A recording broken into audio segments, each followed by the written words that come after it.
requires OSLI to solicit proposals for development opportunities on state trust land parcels located in Teton County. The idea to maximize the value of each parcel and generate revenue for the trust beneficiaries.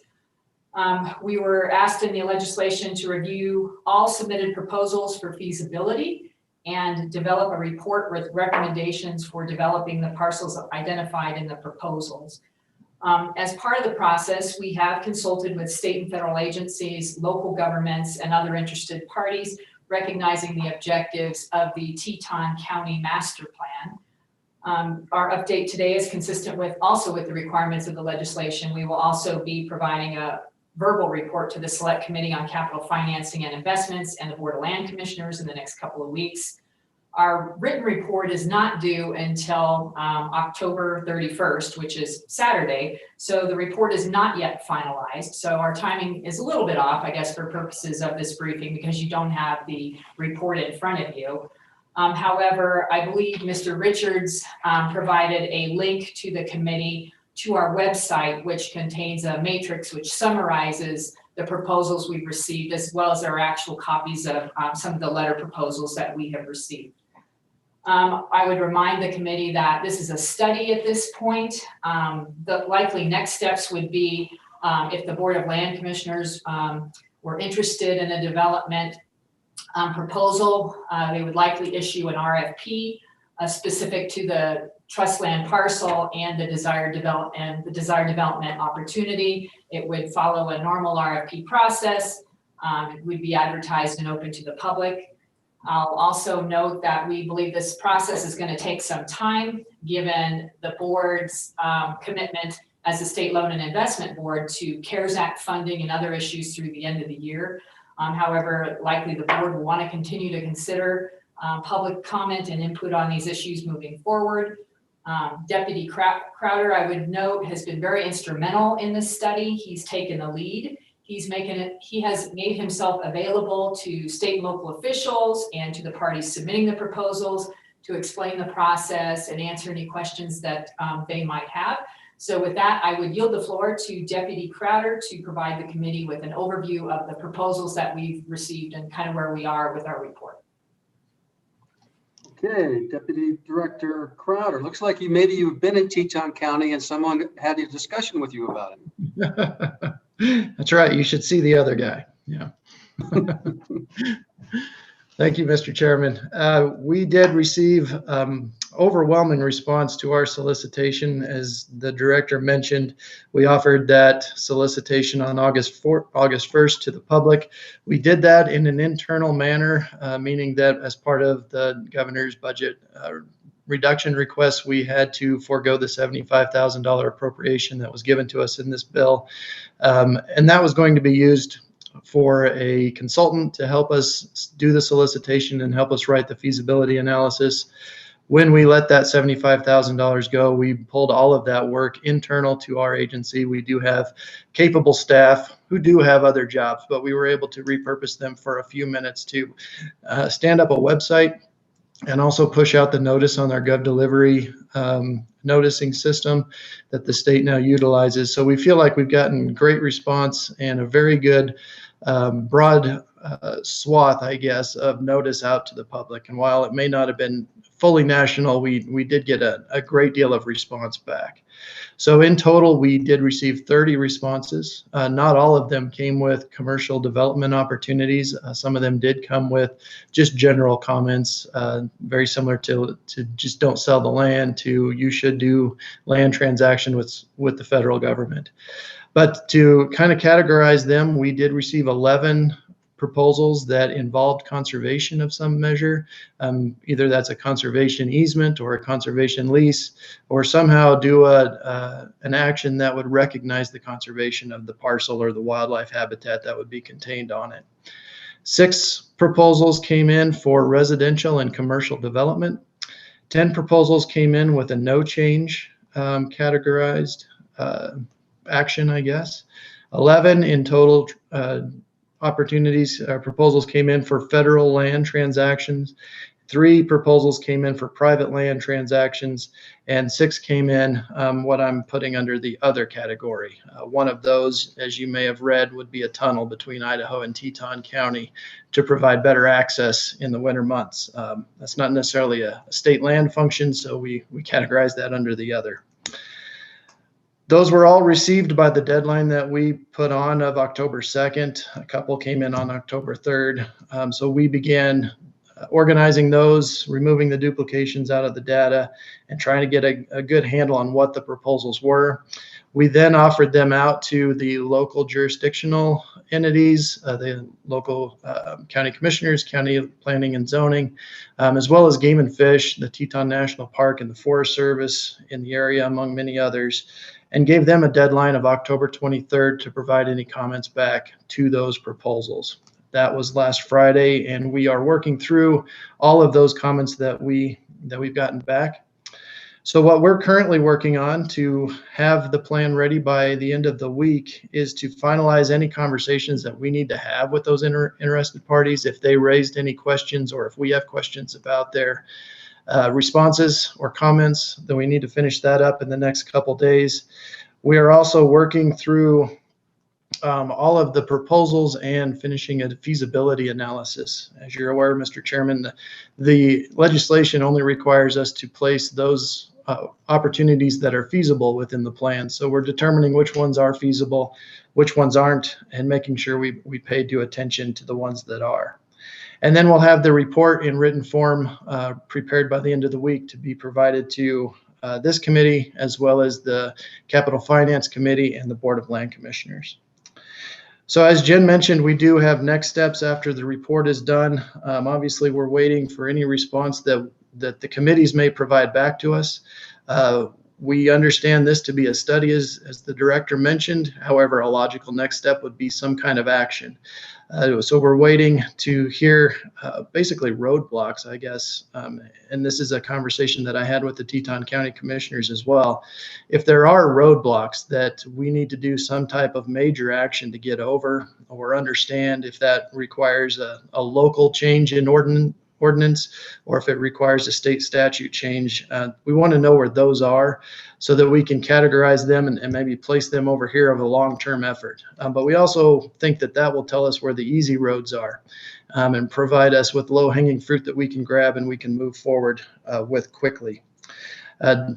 One thing that I have noticed as we've gone through this process is that there are a lot of folks who aren't giving us proposals. They call and they express an interest or have some questions for us, but they just don't want to be in the public arena yet, and indicated to want to once this becomes an actual RFP process. When we actually get to, we're going to lease this property, give us your best offers at that point.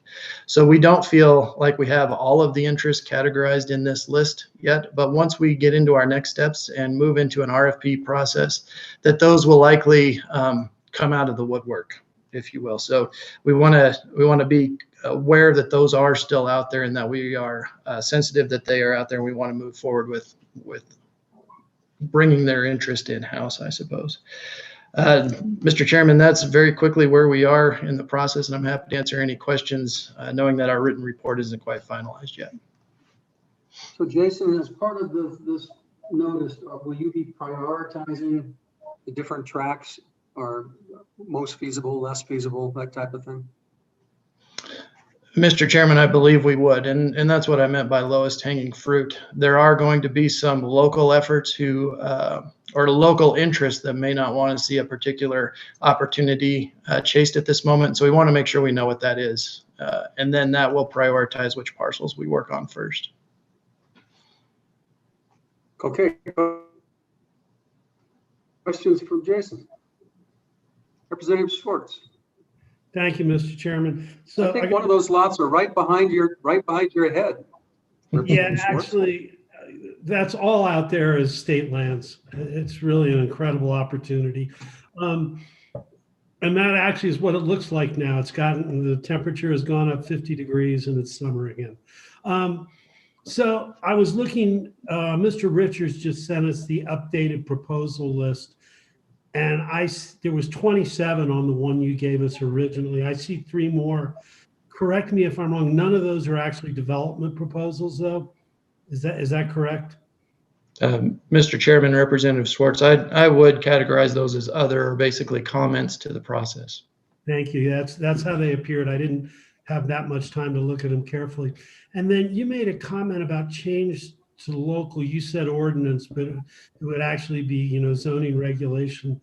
Did you have something specific in mind on that? Mr. Chairman, Representative Schwartz, no, not at the moment. And I haven't fully reviewed all of the county comments back to us that they gave us on Friday. If there are some noted in there, those would be what I am speaking to. Yeah, okay. I mean, I'm pretty familiar with our local zoning, and just as a reference for you, the likelihood of significant change to accommodate the state land parcels, I would say, is somewhat unlikely.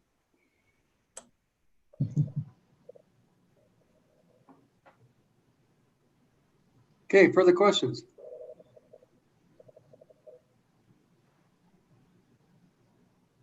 Senator Grew. Thank you, Mr. Chairman. Jason and Director, thanks for being here. I wanted to ask, you said that there were other folks lurking around, didn't want to put in an application, want to wait for an RFP to come out.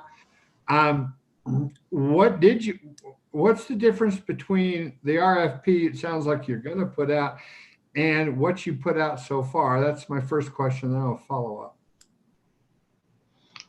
Mr. Chairman, Senator Grew, I think that's a great question.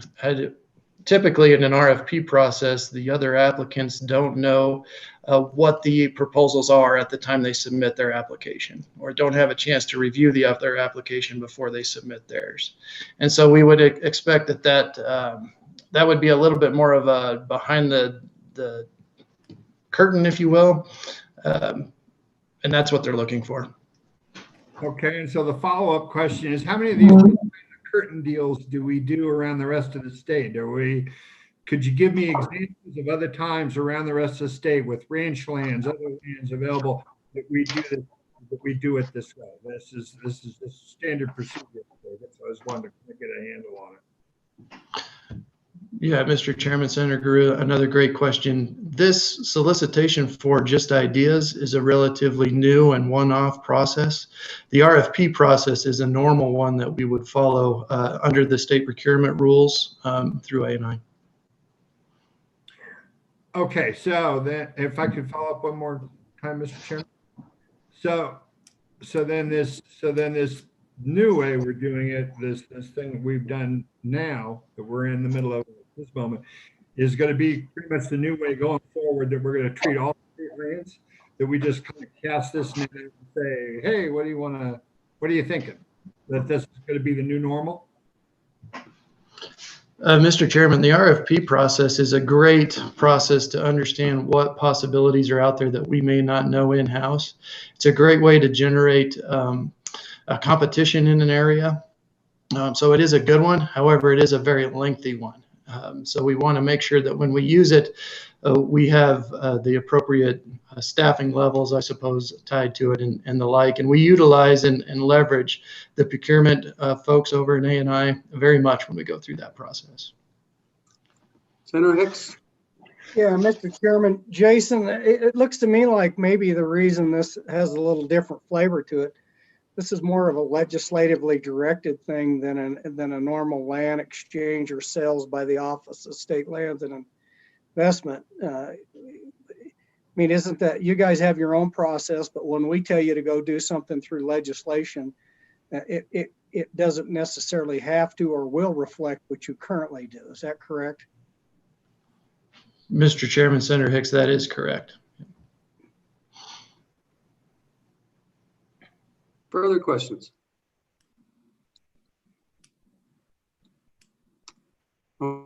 Okay. Jason, anything else? Mr. Chairman, at this point, that's all that we have to provide an update on. Well, we look forward to your report, Director Scoggins, and the wonderful discussions this is going to elicit from Jackson and the rest of the state in months to come. Thank you, Mr. Chairman, and thank you, members of the committee. Okay, Don, what's next? Well, Mr. Chairman, I believe we have Director Patricia Bach, as well as Administrator Aaron Williams, and possibly Ralph Hayes from EGI to give a status report on the developments there. Perfect. There's Patricia. Welcome. How are you? Please proceed.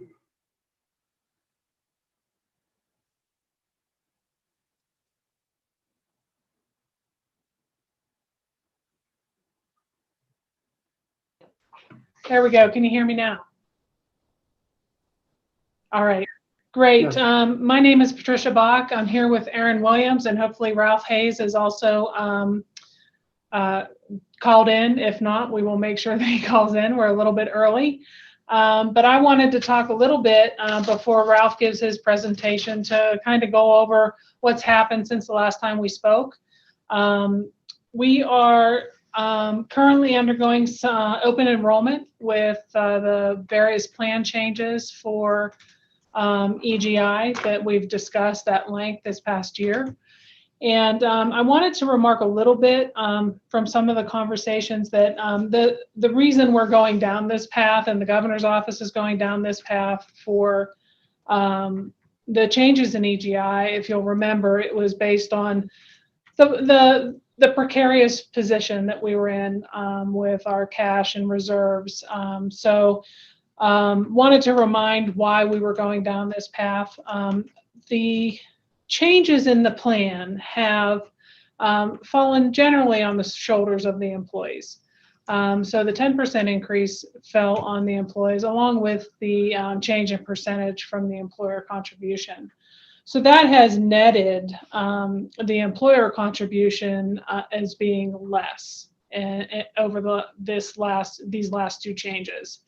And that's something that that came about, and I would say that the governor's office and the EGI plan would recommend and would like to have that conversation and talk about getting the employer plan or the employer payment back to where it was, so that that was even for 2020 versus 2021, which is a lower cost for the employer. So I wanted to just kind of remind everybody at the JC that we are currently experiencing, or the employers will be experiencing, a savings, while the employees are getting a double hit. And I wanted to make sure that was clear. And I can't see on the view if Ralph is on and ready to do his presentation. Hopefully I can only see Chairman Nicholas. So I'm not sure if Ralph is on the. Yeah, Ralph is on. Okay, great. So I will turn it to Ralph. Go ahead. Welcome, Ralph. Good morning, Mr. Chairman, members of the committee. My name is Ralph Hayes. I'm the manager of the Employees and Officials Group Insurance Program. I would like to share my screen so I can go through this presentation quickly for you. So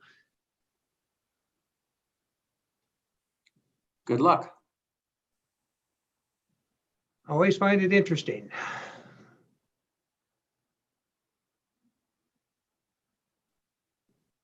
Okay, you're up.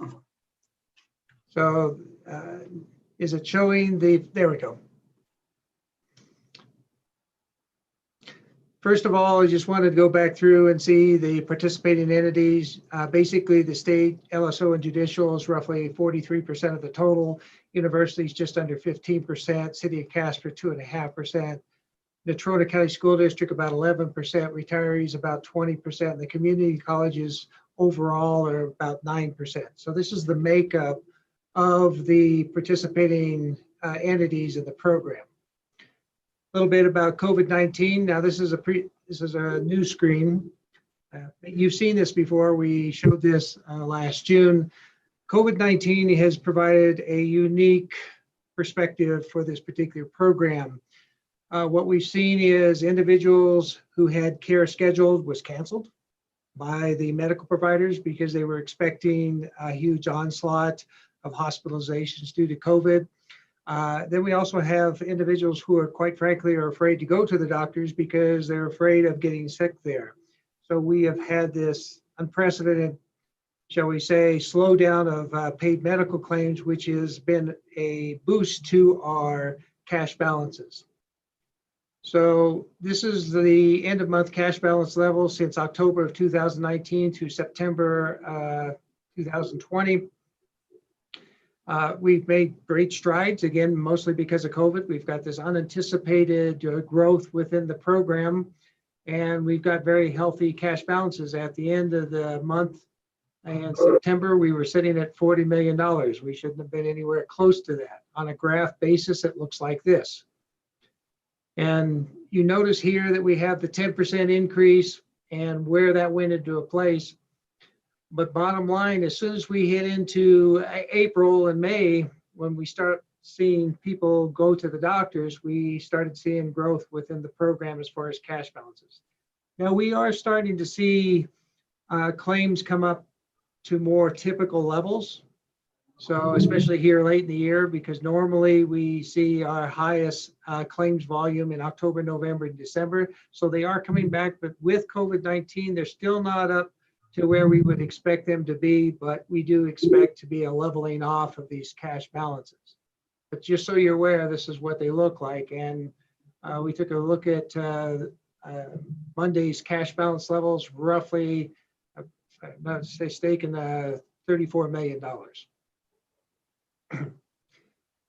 This is our advisory panel members, brand new group. So we've got Betsy Anderson, a Deputy Chief of Staff, Denise Burke with the Insurance Department, Patricia Arp is our retiree. We've got Carter Napier from the City of Casper. Steve Harshman is representing the Natrona County School District. Joe Schaefer, President of LCCC, representing them. We've got Russell Webb, who's a HR manager, Department of Family Service. Lori Michon, Operations Supervisor, Board of Medicine. Mark Smith, Building Grants Manager, and Mark Ricchetti, HR Director, University of Wyoming. So a very broad group of people. We want to utilize these individuals in a larger capacity that's been in the past. And I believe we've got a good group there who are willing to participate and speak up about the issues. So we've had 2 meetings with them. July 16th was an initial meeting. In fact, the chair here attended that particular meeting and was part of that discussion that had a lot of talk about the background of the program, what's going on with the actuarial projections. During that time in September, we had another one which actually showed the benefit changes, the rate changes, and the open enrollment were discussed. Now the meeting recordings are available on our website at egi.wyo.gov. On the publication pages under presentations. So anybody can go out there and see what was discussed during these meetings.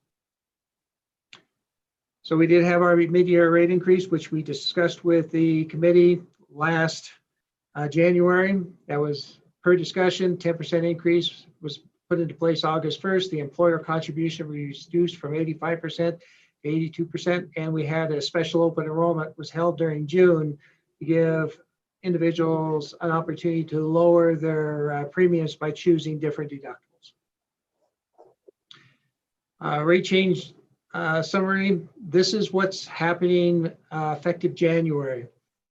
The $500 deductible is going away. So those individuals currently in that particular deductible will be automatically moved to the $900 deductible. Now, of course, anybody can choose a different deductible based upon that.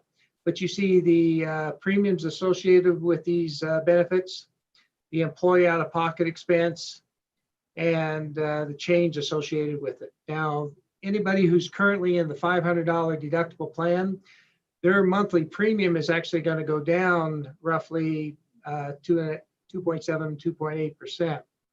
While the people in the $900, $1,500, and $2,000 deductible options, their premiums are going to go up on a monthly basis roughly 15%. So that's that change in the employer contribution because it's based upon the lowest deductible option, the most expensive plan out there. And since we changed it from the $500 to the $900, This is where Tricia was mentioning in her initial conversation, there's a double whammy. So the employer contribution and then the elimination of the $500 deductible, they kind of get it again for January 1st of this year. So the 2021 benefit changes, again, eliminate the $500 deductible option, add the $4,000 deductible option. We are putting office visit co-payments for the $900, the $2,000, and the $4,000 deductible plans. That's a $35 copay for primary care participating physician and $55 copay for participating physician visits for specialists. Now the health plan, $500 deductible for actives, 55% of the total active employees are enrolled in the $500 deductible. Those will all move to the $900 deductible. Currently 25% in the $900 deductible, 14% in the $2,000, of course, 6% in the high deductible health plan. So the premiums associated with this, the $900 deductible plan, the total premium did not change. There was a slight reduction in the $2,000 deductible and the $1,500 deductible. And of course, we've got the brand new premiums for the $4,000 deductible plan. The rate sheets and calculators that help people understand what their out-of-pocket expense is for whatever they choose is available on our website under Employees Group Insurance, egi.wyo.gov. Those are public information, have been distributed for open enrollment. And here's where we have the employer contributions, which, since it was based upon the $500 deductible effective August 1st, the current single is $981.68. With the elimination of $500 deductible, that drops to $955.23, et cetera. And we also have the new part-timers hired after August 1st, which is basically 50% of the full-time. And that's my presentation. If members of the committees, if you have any questions, I'd be happy to take them and try to answer them for you. Okay, questions, committee.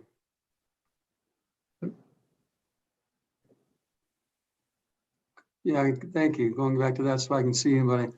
All right, no questions? Mr. Chairman? So I've got a, okay, Senator Kinski. Yes, in the memo from the governor to the employees, there's a reference in there. I'm home, by the way, so I want everybody to know I'm safe. I know you were concerned. The memo from the governor, let me find that here real quick. I think it's on page 2. He says, obviously, there's a higher deductible may be a concern. On the other hand, the co-payments will not be subject to the deductible requirement. This is a benefit enhancement and will lower employee medical costs when visiting their participating physicians. This copay will allow members visiting participating providers to pay $35 for office visits, $55 for specialists, even if the deductible has not yet been met, resulting in an overall decrease in out-of-pocket for many members. I don't understand that. I remember when we talked about having the copay, there was concern from Patricia and from Ralph that it would adversely impact the employees because they hadn't had that copay before. Why is this in the governor's letter as a benefit enhancement? Co-chair, go ahead, Ralph. Mr. Chairman, members of the committee, when we are wanting individuals, especially with chronic healthcare conditions, to see their participating providers so they actively take care of their medical conditions. So the copays allows them to get that care in light of these higher deductibles sooner. So it's encouraging that care. So initially, yes, it does allow them to have less out-of-pocket expense early in the year to be able to access these medical doctors because they don't have to wait for their full deductible to be met. So in some cases, it is a benefit enhancement. There are other circumstances. If individuals hit their deductible every year, it could actually end up costing them more. So it depends on what your particular circumstances are on what's going to be less out of pocket or more out of pocket expense. So Ralph, I don't think that explains exactly how it works. Explain to me how it works. Mr. Chairman, members of the committee, basically effective January 1st. Normally, if I went in to see my primary care physician and let's say I had a cold and I wanted to, or a flu bug and I wanted to go see them, normally that visit might have cost $125, $135. It would have been applied to my deductible. So I would have paid 100% of it out of my pocket beginning in January when no deductibles have been met. With this particular program, with the co-pays, I would pay if I went to a primary care physician, $35 for that office visit, and the rest of the component for the doctor's visit would be paid by the insurance company, basically the state. Now, if any tests or things were done with that, that would be going towards a deductible and co-insurance, but that physician component, that office visit, would be subject to the co-pays instead of to the deductibles. And then what about, first of all, does the $35 then account for his deductible? And does the amount how does the amount that we pay, so if it's a $150 visit and we pay $115 of it, that's just a charge directly to us, to the bottom line of the account, and it doesn't impact the employee anyway, in any way, shape, or form. Is that right? Mr. Chairman, members of the committee, in some of these cases, yes, it's going to be an additional early cost to the program, whereby we're going to be picking up a portion of that primary care visits. But please understand, we want individuals to utilize primary care. What we're trying to do is prevent individuals from not taking care of themselves, not taking care of their medical conditions, and ended up in the hospital, which is more expensive care. Now, the co-payment does not go against the deductible, but it does go towards their annual out-of-pocket maximum. Mr. Co-Chair. Go ahead. So, Mr. Hayes, I'm still not following. Before the change, if I had not met my deductible and I'm on a $2,000 deductible and I go to a primary care physician, it's $120 that I've not met my deductible. So I'm responsible for the $120. Now there's a $35 copay.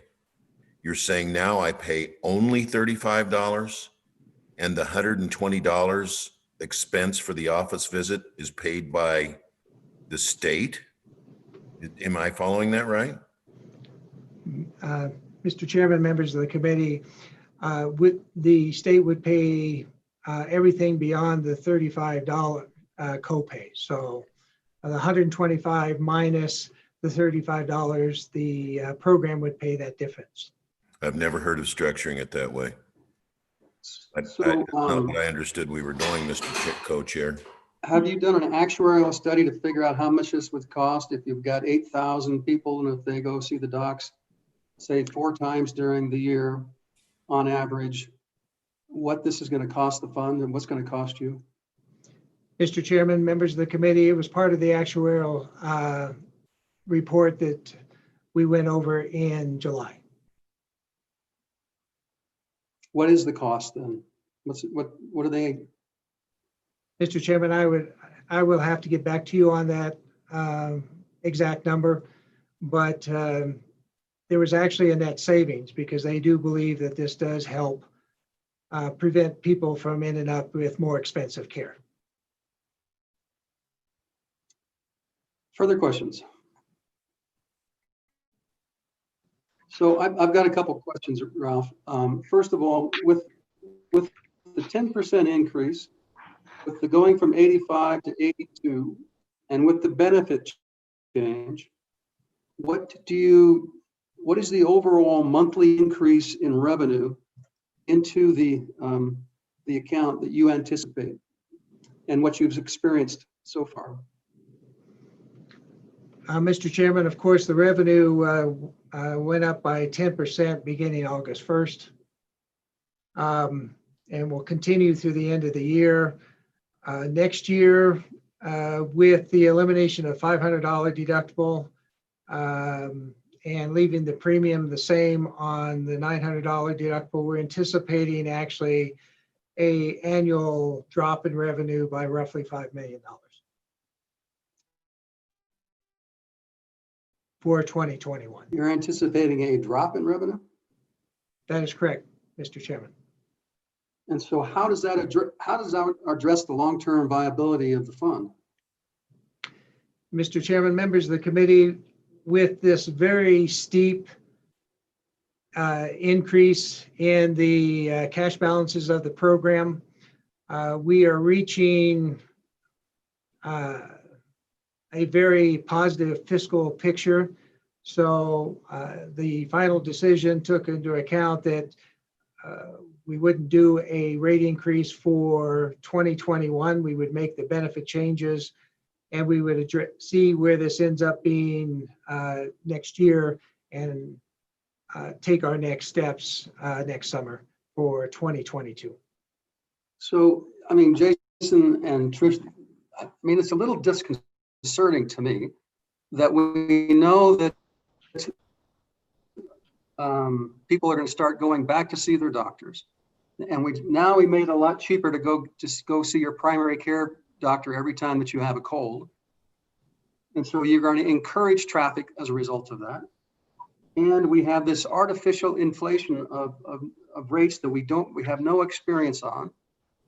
And with the COVID, this whole COVID concept, which there are just multiple unknowns, the idea that we should drop rates 2.6% makes absolutely no sense to me.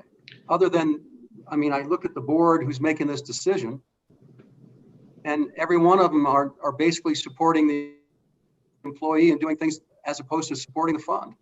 I mean, and so it's, I mean, to me, we're doing just the opposite of what you guys complained about a year and a half ago when you said we wouldn't raise rates because politically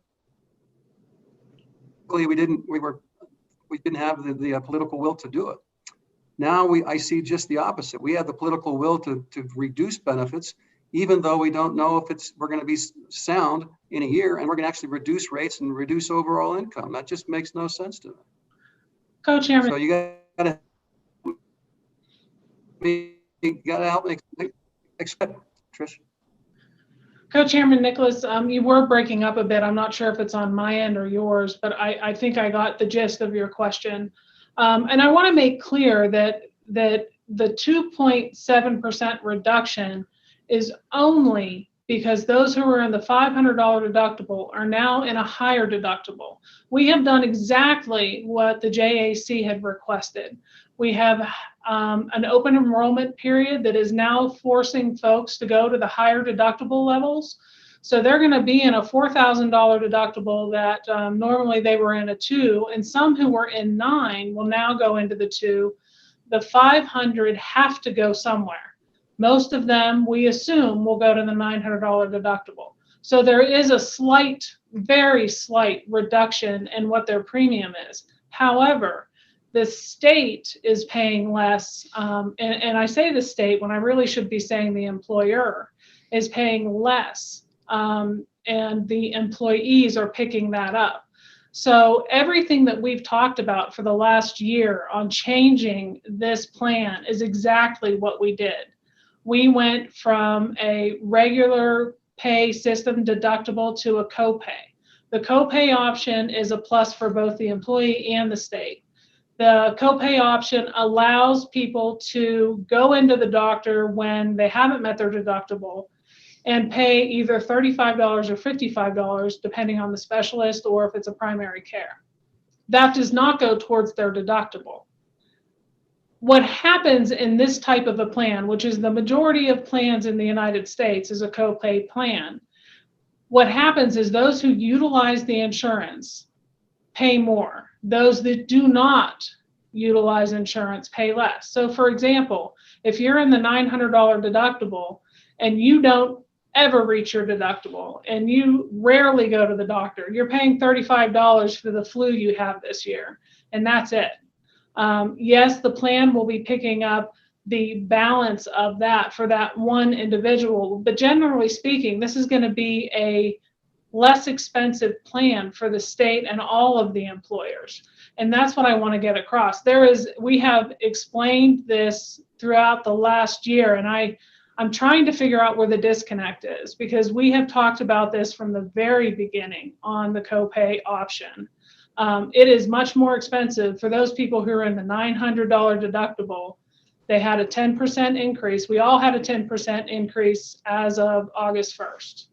The $900 deductible folks, because that is now the lower plan, has a significant increase in their premium. The premiums did not go up because we raised that premium in August for 10%, but they did not go up again in January because we are in a silver lining of COVID right now. We have a significant increase in our cash balance. We feel comfortable where we are. The advisory panel feels comfortable where we are, and the governor's office feels comfortable. That doesn't mean we don't evaluate that coming into the summer if we have an uptick. But we are now at the end of the year from when COVID came. It is unlikely, if you look at it, that we're going to have such a huge uptick in November and December that'll wipe out those balances. So we are in a much better place right now than we were this time last year. And I'll turn it over to Ralph if he can explain or expand on anything I had to say. Mr. Chairman, members of the committee, copay plans, they are not subject to deductible. They are giving individuals in to see primary care physicians and their specialists prior to meeting deductibles. They are being attached to higher deductible plans because the importance of making sure these, especially chronic care patients, take care of themselves. So this is not an unusual feature or unique to this particular plan, but we have individuals with medical conditions who hit their deductible every single year or every other year. And those are the individuals, the people who utilize the benefits every year. They're seeing generally up to a $400 or an $800 if they have a spouse and they hit their family deductible on an annual basis. They're seeing a significant increase in out-of-pocket expense when it's they take a look at their particular claim situation on a given basis. Primary care services is not where our expense is. Our expenses are on the expensive claims in the hospital that run 100,000 plus. That's what is driving our costs, not the primary care visits or the specialist office visits.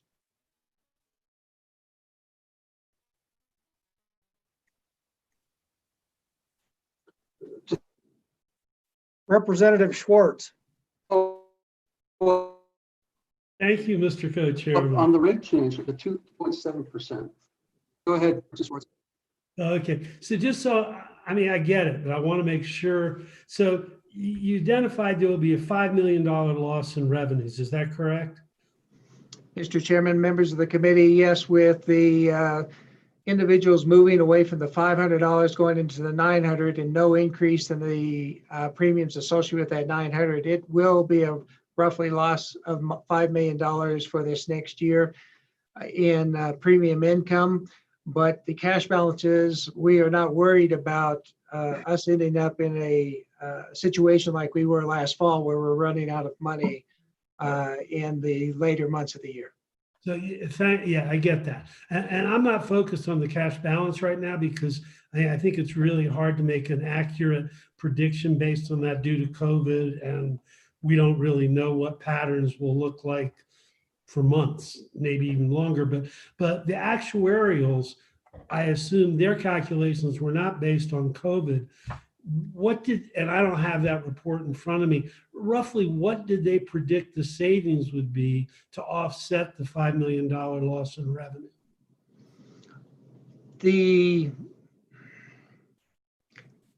Mr. Chairman, members of the committee, I will have to go back and refresh myself on those. I don't have that handy right now, but I'd be happy to provide that to the committee.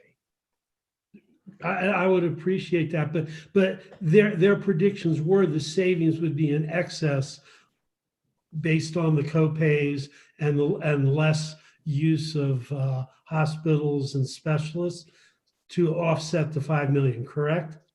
Mr. Chairman, members of the committee, no, there was not that much. It was less than that, but I don't remember what the number was. Further questions? Representative Summers. Mr. Chairman, I know it's after lunch and I know that we're talking about the state's health insurance, which makes no sense. But I'm still struggling with this, even after Representative Schwartz's direct question. In the end, I hear on one side, we're going to lose money, the state's going to lose money. And I hear on the other side from Director Bach that the state's going to be better off. So I don't get it. There's a disconnect in my mind, too much sugar in my body right now. So help me out. How are we going to be better off in the end if we're losing money? Mr. Chairman, members of the committee, basically the state is better off fiscally because there's a reduction in the employer contribution, which helps the general fund and helps the entities as far as their out-of-pocket expense. There is an uptick cost for some of our membership because of that elimination of the $500 deductible for premium amounts, because those in the $900, $1,500, and $2,000 deductible plans, their monthly premium expense is going up roughly 15, 16%. Now the $5 million loss in premium is because we're eliminating that deductible option, but also remember that those individuals in that particular program now have, instead of a $500 deductible, at least a $900 deductible that they have to meet before they get a surgical procedure done or all their testing done. Therefore, the plan, there is some savings associated with those individuals moving from a $500 to a $900 deductible plan. So it's kind of what it looks like as a whole. There are savings and costs depending on who you are in the program. So, Mr. Chairman, a follow-up. So, long story short, by the state, the state's paying less into the plan will offset the 5 million enough to make money, right? Mr. Chairman, no, that is not correct. It's where the reduction in the premium cost is a benefit to the state's general fund, but it doesn't really reflect increased revenues to our program. We've just got the combination of decisions made to hold those premiums at that $900 deductible plan. It is resulting in roughly a $5 million reduction in potential income next year. So, Director Bach, bringing it back to you and what you said, so how is the state better off? Chairman, members of the JAC, and Representative Summers, and I think what we need to clear up here is to talk about the fact that we have essentially had a windfall because of the COVID-19 outbreak. We had seen an uptick in our cash. So when you look at what the actuarials and what Ralph recommended after the 10% increase in August, the recommendation was to have an additional 6% for January. So what we did as we looked at that, and what I talked with the governor's office about, is that we have this uptick in cash for the windfall or the silver lining, however you want to describe it, for COVID-19. So we have additional funds, and we made up a good amount of money in a short amount of time. So what we did was go back and redo those numbers to say, we just put a 10% increase on the employees. We're also requiring at least 50% of the employees to make an additional increase January 1st. So the only people that are having any kind of decrease or status quo are the $500 deductible. we did not implement a 6% increase January 1st because we are in a better fiscal position right now than we expected to be because of the outbreak. So I'm hopeful that that explains a little bit of that difference. There still may be a difference when we look at this in the coming year, once we sit down and look and see what the copays, what happened with the copays. We expect that to be a savings to the plan.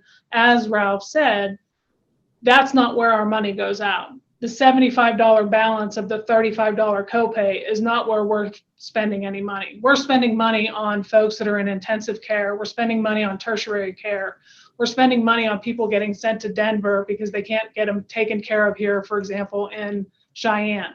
So those are the monies that that are going out of the plan. When we talk about the copay option, which we've talked about for the past year, it is a benefit to some employees or members. It is not necessarily a benefit for all. If you use the program and you're at the doctor's all the time and you use it extensively, it's probably going to be larger out of pocket than it would be if it were the regular plan from last year.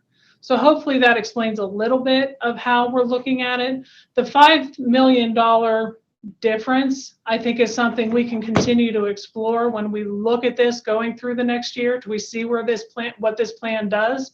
But as of right now, the employers, whether that's the state or the community colleges or UW, they are paying less out of the general fund, where the employers and the employees, sorry, are paying more.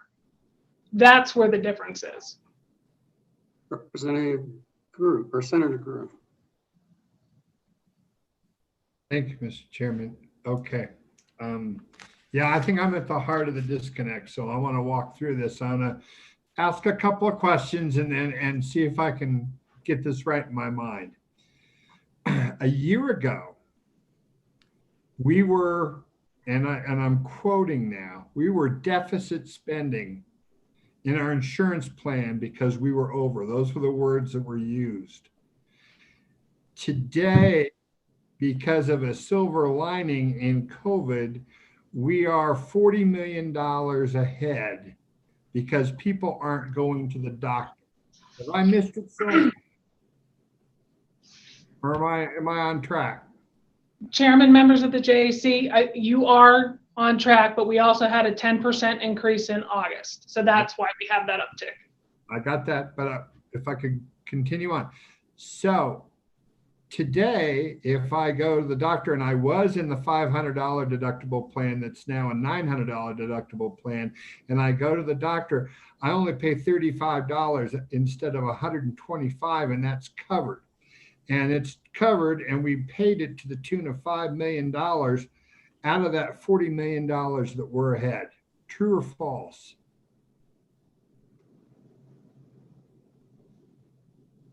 I'm sorry, Chairman, that would not be today. Today, the insurance is as is. So if we're talking January 1st, when we go into the new plan, the new copay plan, we don't have copays right now. Copays start January 1st. Okay.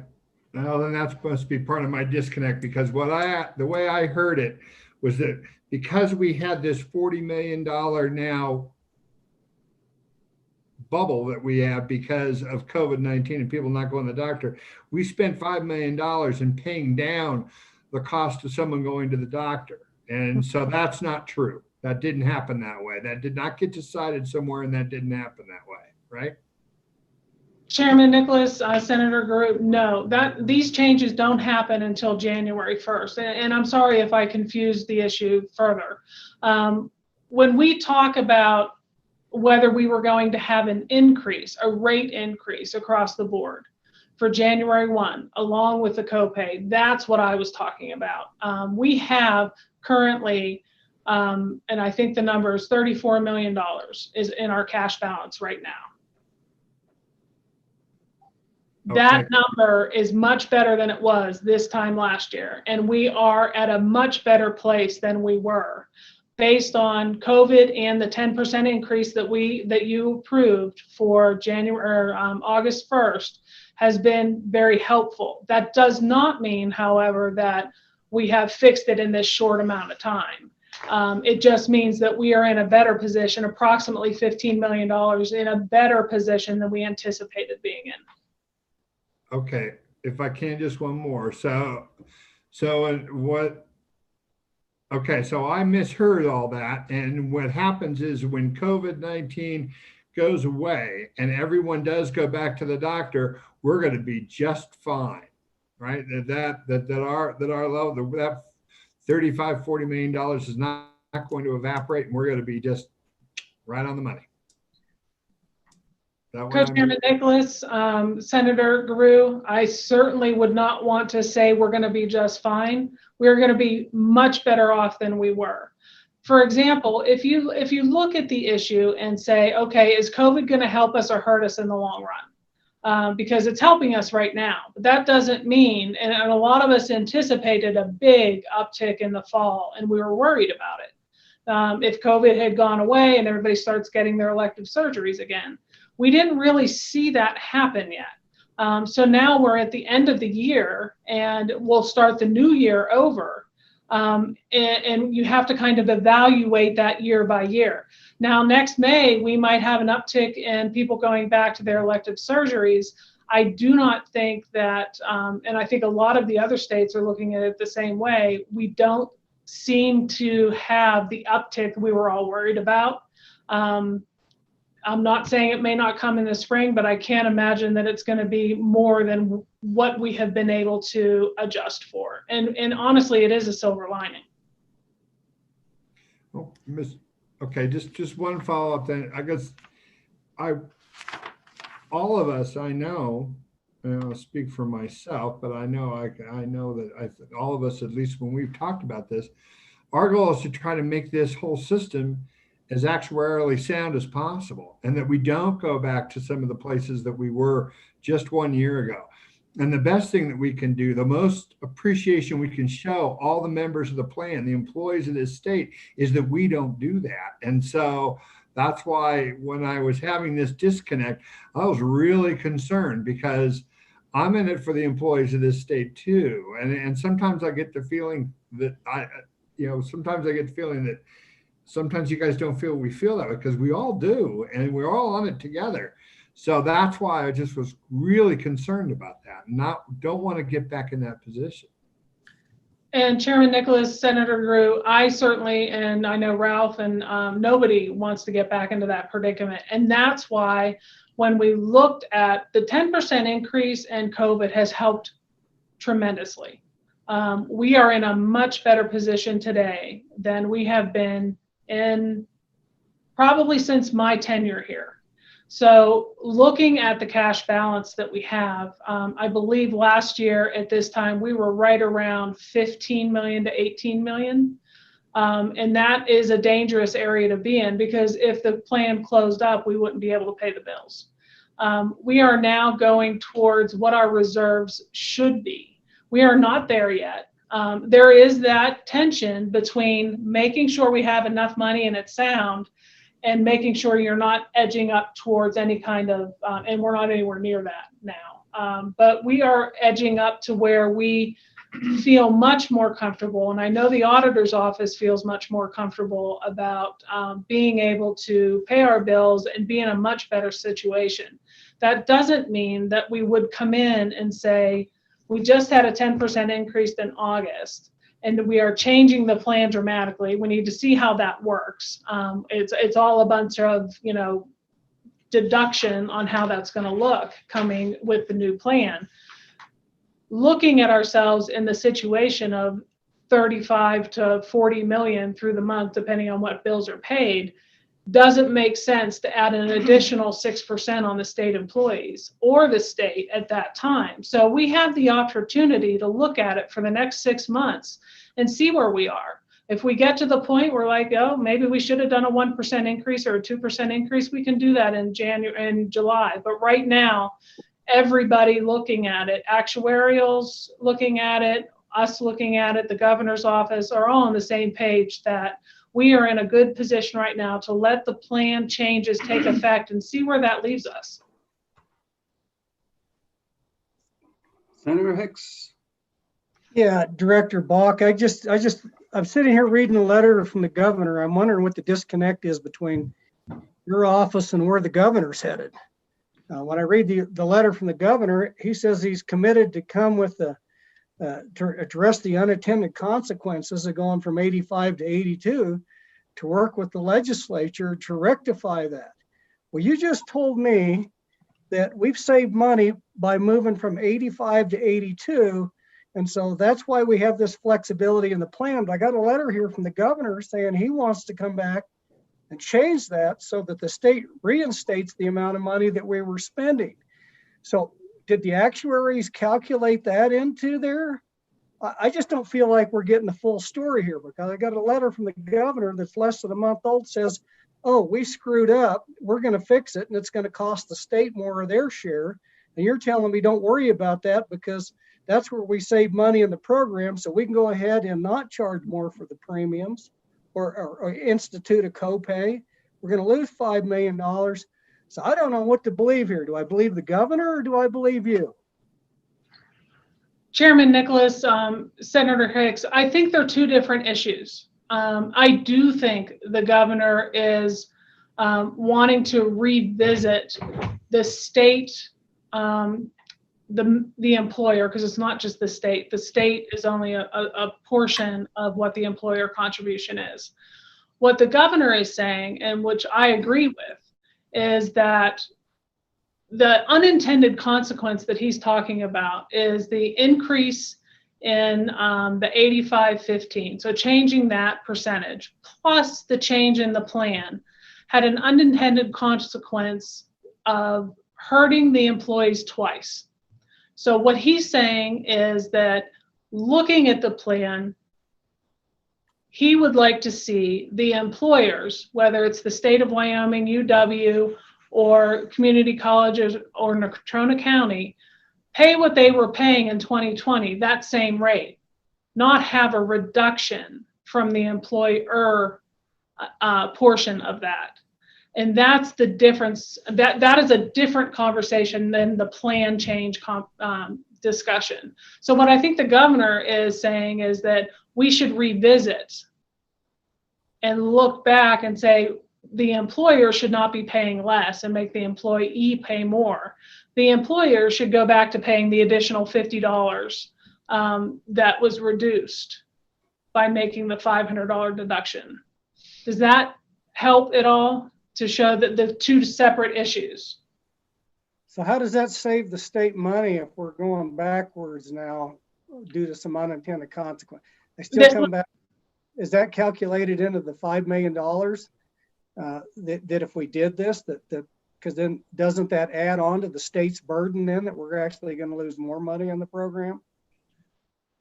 Chairman Nicholas, Senator Hicks, there was never a discussion as part of the budget cuts or anything else to save the state money. It was to save the EGI plan. That's what the governor is focusing on, is saving the plan. The unintended consequence is what he's saying is that now the state or the employer is paying less. There is a reduction for the general fund. And that was not something he had contemplated. And it was more of a status quo. Why are the employees paying that much more and getting double hit when the employer is paying less? That's simply what the discussion is. There was never a discussion on saving money for the state for the plan. It was more along the lines, at least when I was discussing it, was saving the plan and making sure the plan was sound. And we are going there and with the JAC's help to make sure the plan is sound. I think that is two different conversations. So, okay, Representative Larson, go ahead.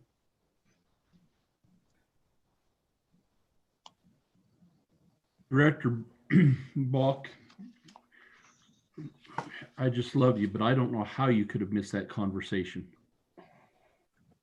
When we were having these conversations last year, we were having two conversations, and we talked about how do we make that fund more whole, And then, you know, we were talking about increasing deductibles to $6,000. All of that was intended to save the state money too. When we went to the 85 to 82, remember, we was going to go 80, and those were all efforts to save the state money as well. I don't think that I'm buying into this. Was never part of the discussion, and I do that with the utmost respect, but I certainly recall the conversation, at least in my feeble mind. I thought that we was talking about saving the state money as well as making that reserve account more whole. So Chairman. let me follow up on a couple things, Tricia. So first of all, some employers within the state pay all of their deductibles for some agencies. So there's no savings at all there, no impact on the employee whatsoever. And so that has to be considered as part of this process. Ralph talked about the 2.7% and having the folks that had the 500 deductible go up to a 900, and they're going to be the most impacted. And that may be, but it looks to me that your 2.7% increases across the board. It's not just to those folks going from 500 up to 900. So I'd like to get that clarified if it's more directional towards particular benefits. And then when I look at your premiums for the 900 and the 2000, they're awful. They're what? Close. So someone's paying a little bit more or a little bit less. And so who's at the best end of that? And we had those discussions earlier on. But even more importantly, I can assure you that no agency is going to come in front of the JAC in January and wanted 2.7% decrease in their budgets because the health insurance rates have gone down for their employees, and they're saving money. They're going to redirect those monies someplace else. And so there is no savings to the state as a whole as a result of these things. And so to suggest that there's somehow a savings to the state it's just not correct, unless you insist, or perhaps the Joint Appropriations Committee insists that all state agencies need to reduce their budgets by whatever that set amount is for their employees. Chairman. So there's a lot of disconnects there, but most importantly, here's what I see the biggest problem is. Number one, your reserve account should have a minimum in it. I don't see a minimum on the graph that you have on page 5. And that was part of the problem last time, because when you get below minimum, say it's 15 million or 20 million, things become at risk. And you should have you should establish, right now it looks like you've got a reserve policy of roughly 40, just slightly over 40 million.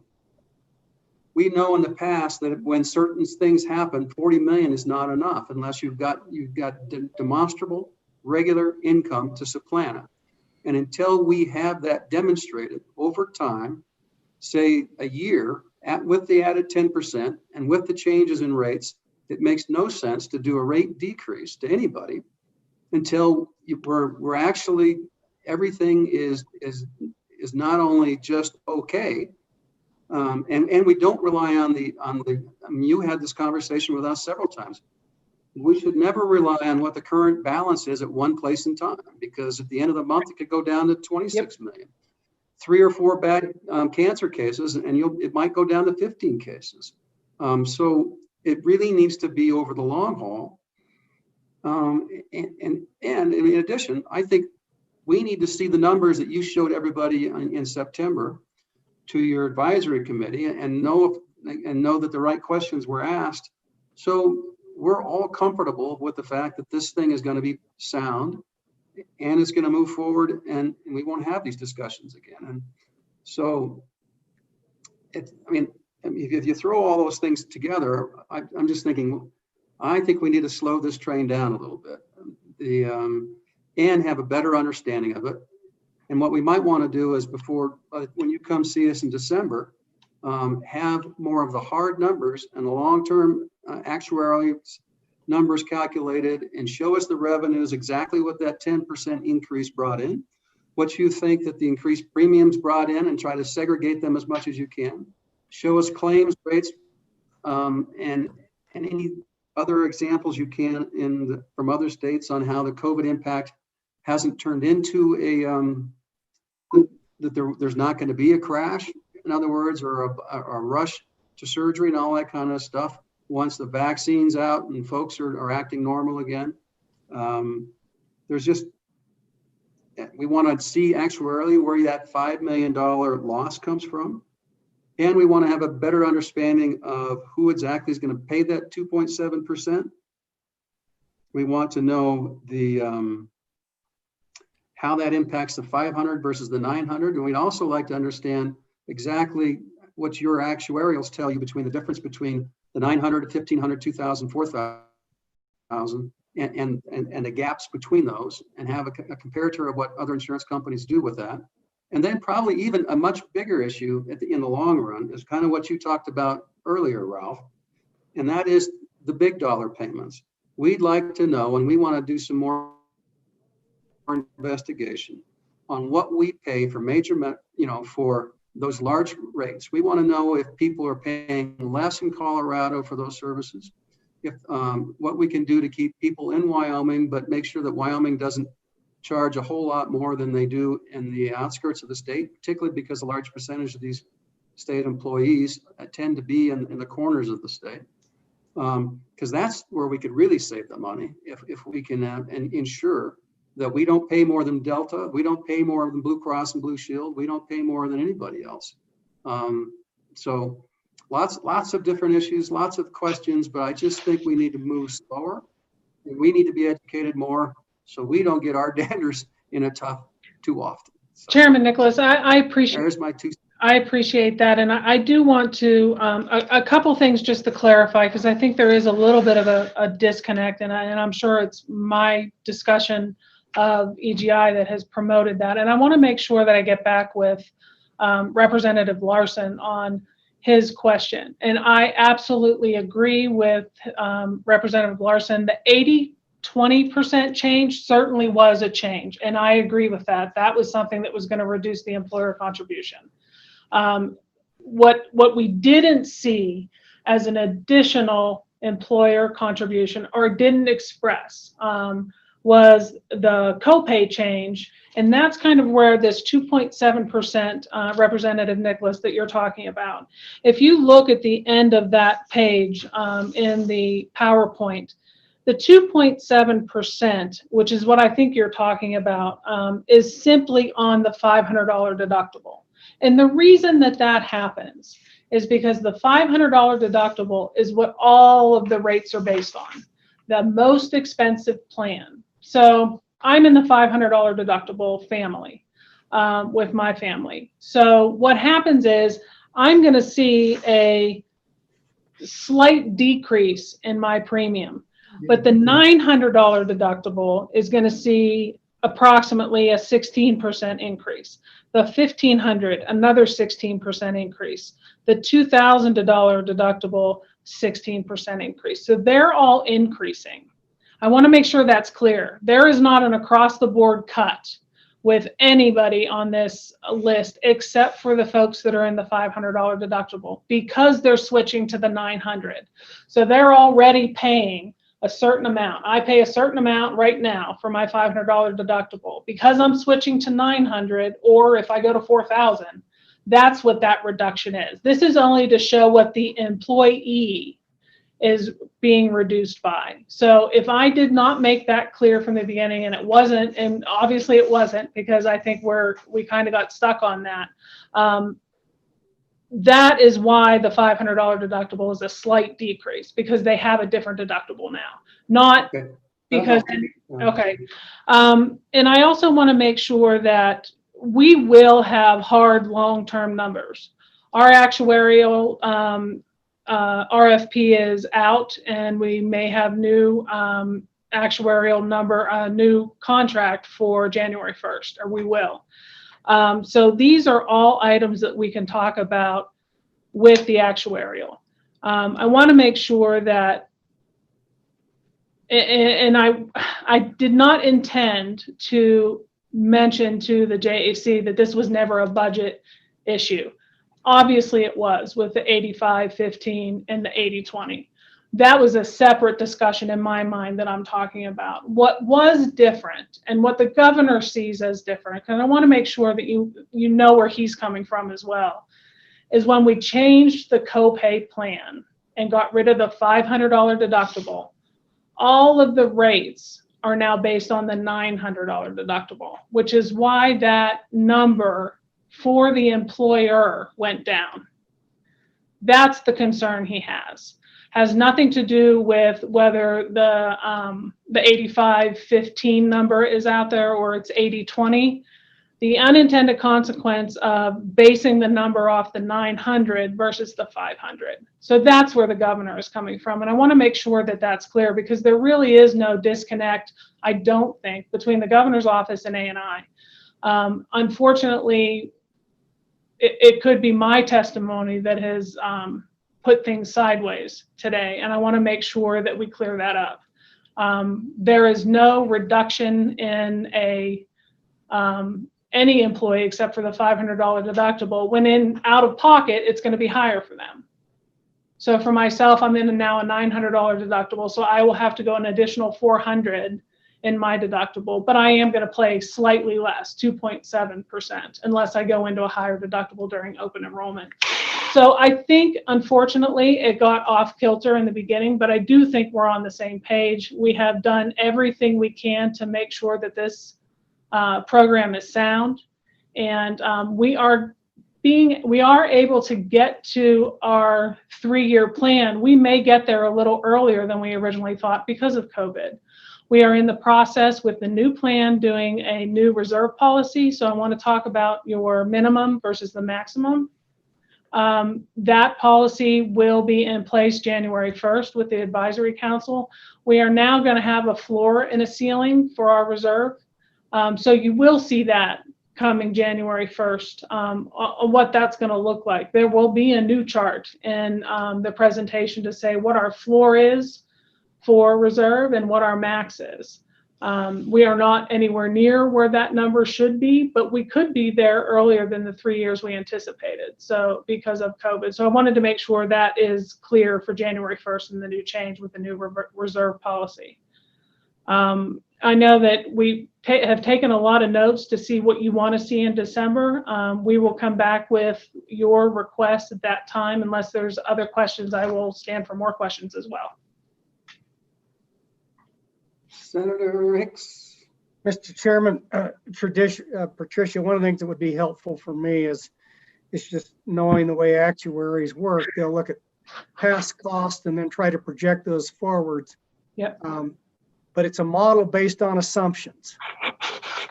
And moving forward, it would certainly help me to understand what assumptions that those actuaries are putting into those models. Are they assuming that we're going to have the same level of expenditures that we had in the 2019 year out into the future, or are they looking at an uptick, a down kick? Is that going to be expensive surgeries, hip replacements, knee replacements? Those type of things will drive whether that model is actuarially sound or not. In fact, it would be nice to have one of the actuaries there to answer some of these questions and maybe even present what those assumptions were, because that's going to drive the model as to whether it's sound or not. It's, I deal a lot in models in my profession, and I can tell you they're only as good as the information you put into them. I think we've all heard the old saying, garbage in, garbage out. That was developed based on actuarially models. So we need to make sure those assumptions are correct and that we agree with those assumptions. To get back to, I think, Representative Nichols, before we're going to be comfortable with what a cap or a minimum level is within the fund. So if we could do that, I would appreciate it. Chairman Summers. Mr. Chairman, mine's a little tangential, but Director Bach, I'm just curious, and maybe you can get the information. Do all states in the nation have their own health insurance policy or own health insurance program like Wyoming? Or Ralph or whoever wants to field that.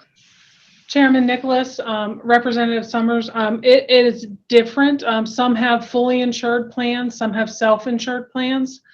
We can get you that information. We do have the information on what states have what types of plans, but some states actually contract with United Healthcare or Cigna, and they just do everything and they come up with a number, and there's no self-insured aspect to it. So we can get you that information and we'll get that for you before the next meeting. Thank you. And Senator Hicks, if I may, if you remember the last meeting we had, we did have the actuarial testify. This is something that I have just recently discussed with the governor's office and with our team, is to have the actuarials available during the JAC, especially when we're going through plan changes like this. So you can expect to see our actuary at the table as well in the coming meetings that we have. Either December, I'll have to speak with Ralph to see if we're able to get them in December, considering that's when their contract is up. But if I can, I will have them at the table too, to answer some of the more specific questions you have based on assumptions and that. So I will work to that end to make sure that they're available when we do come in front of the JAC. So Tricia, just, the actuaries that worked for the state retirement gave numbers back in the early 2000s that the state retirement fund was absolutely fully sound, and within 2 years we had to input $250 million because they used the wrong assumptions. And then when we questioned about it, they said, well, you just didn't ask the right question and we didn't have the right assumptions. So I think it's reasonable for you and for us to understand what those assumptions are. It's an important deal. Absolutely. And with regards to the actuaries, we know that they're expensive to fly into Cheyenne. We'll be face to face in December, but we can have them on a screen as well, and as long as they can answer the questions that we have to them. Okay, further questions? We appreciate your patience, Trish. Well, and I just wanted to follow up and make sure that you understand that this is a difficult subject, and I understand the frustration on all sides, and the more we can collaborate and go through the process, that's what's going to make us be successful. It's going to make the JAC successful. It's going to have the governor be successful, and the plan is going to succeed. So I hope you know that your understanding of this is very important, and I want to make sure that it's not something that I'm presenting that is getting us a little sideways, and I will make sure that that's corrected for the December meeting. So if you really want to make us happy, on December, you can come and tell us how we're going to save 5% out of our general fund versus anything else. That would make us happy. I think that might make everybody happy. Thank you very much. I appreciate it. Further questions? Further questions for Trish? Okay, if anyone comes up with questions that we want them to present during JAC in December, feel free to send them to the co-chair and I, or directly to Dawn, just so we make sure that we've got as much information as possible. Thanks. Thank you. All right, Dawn. I'm gonna go back to work. Thanks, Trish. Appreciate it a lot. We're not trying to pick on you. You either, Ralph. I know. Thank you. Thanks. All right, I got to go to my other next item. Don, where are we? Mr. Chairman, I believe we're on agenda item number 22, which is the authorization of the use of other funds during the interim. I believe that's my presentation. Okay, perfect. Please proceed. Well, Mr. Chairman, members of the committee, I'll visit about 3 different authorities here. And it's really brought to light by some unusual events over the last 12 months. And it provides an opportunity, hopefully, for policymakers to reflect shortly after those events as to whether or not the process you have and your predecessors have put in place is the appropriate one. In particular, I'll discuss the Wyoming Statute 921014 point 2, which is the budget shortfall measures. I'll also speak to the use of federal and other funds for capital construction. And then finally, the use of non-general funds during the interim for operations. In the past 12 months, we've had 2 unusual events, and they've provided an opportunity to have a closer look at existing statutes. This is not the only time these events occur. Your predecessors under President Bush administration had a lengthy debate. This was under Speaker Parody and President Coons. In addition, under the Obama administration, you had a lengthy conversation about ARA funds. As I'm on calls with my colleagues from other states, I would suggest to you that Wyoming's process for the use of CARES Act funding was generally positive. You may not agree with the outcomes, but unlike most other states, there is not a flurry of lawsuits as to whether or not the governor or the legislature has authority over the expenditure of those funds. One branch was not eliminated from the choice of the expenditure of those funds. So while the statutes may not be perfectly clear in these areas, it provides an opportunity to revisit those and determine whether they should be more restrictive or more relaxed. So speaking about the first item, the budget shortfall measures legislation was adopted in 2016. It requires the governor to periodically review agency budgets and expenditures. And if the governor determines probable receipts will be less than anticipated and that insufficient funds exist, he shall give notice to agencies to reduce those appropriations. Then immediately after that, he should notify JAC, Management Council, and Craig for any proposed expenditure reductions and recommended use of contingent appropriations. Craig must meet as soon as feasible. Management Council must forward all proposals to the variety of standing committees. JAC then reports back to the governor on a time frame within 30 days, responding to the use of contingent appropriations and the governor's proposed expenditure reductions. Then the governor is to report once again on the use of contingent appropriations and the expenditure reductions after 10 days after he acts. So a lot of process there. That statute was not invoked in COVID. So we're not under a budget shortfall measures statute. We weren't under any of those reporting requirements. Your Craig chairs spoke with leadership. We met on our own volition in May and released that report, and the governor is responding to it on his own volition.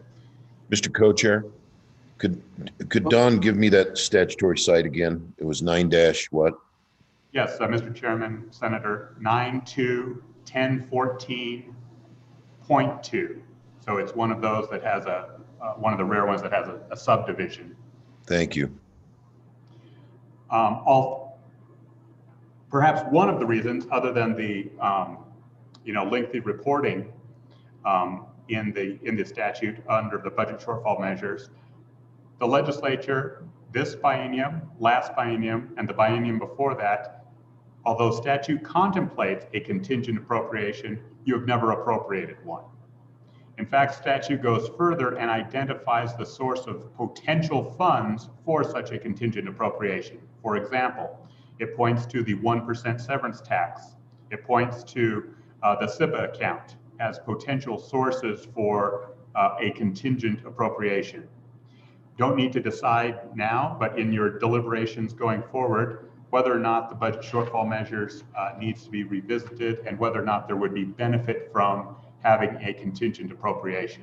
I know this comes down to a lot of trust, candidly, because the executive, regardless of who that is, I'm not speaking about the current situation, may determine one activity to be a emergency situation and another activity not to be.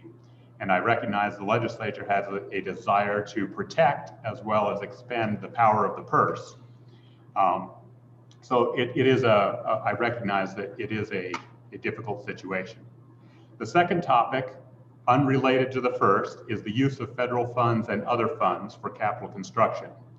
Obviously, there was no agreement or enactment of a capital construction bill. As anticipated in March, we anticipated in March, but the executive branch over the summer drafted a B11 to authorize the use of federal funds for a National Guard armory up in Sheridan, and for 4 different appropriations within the State Parks Department to use their fees for capital construction purposes.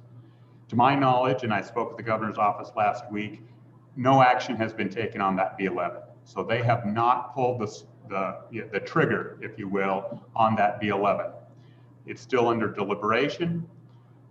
It's still being considered.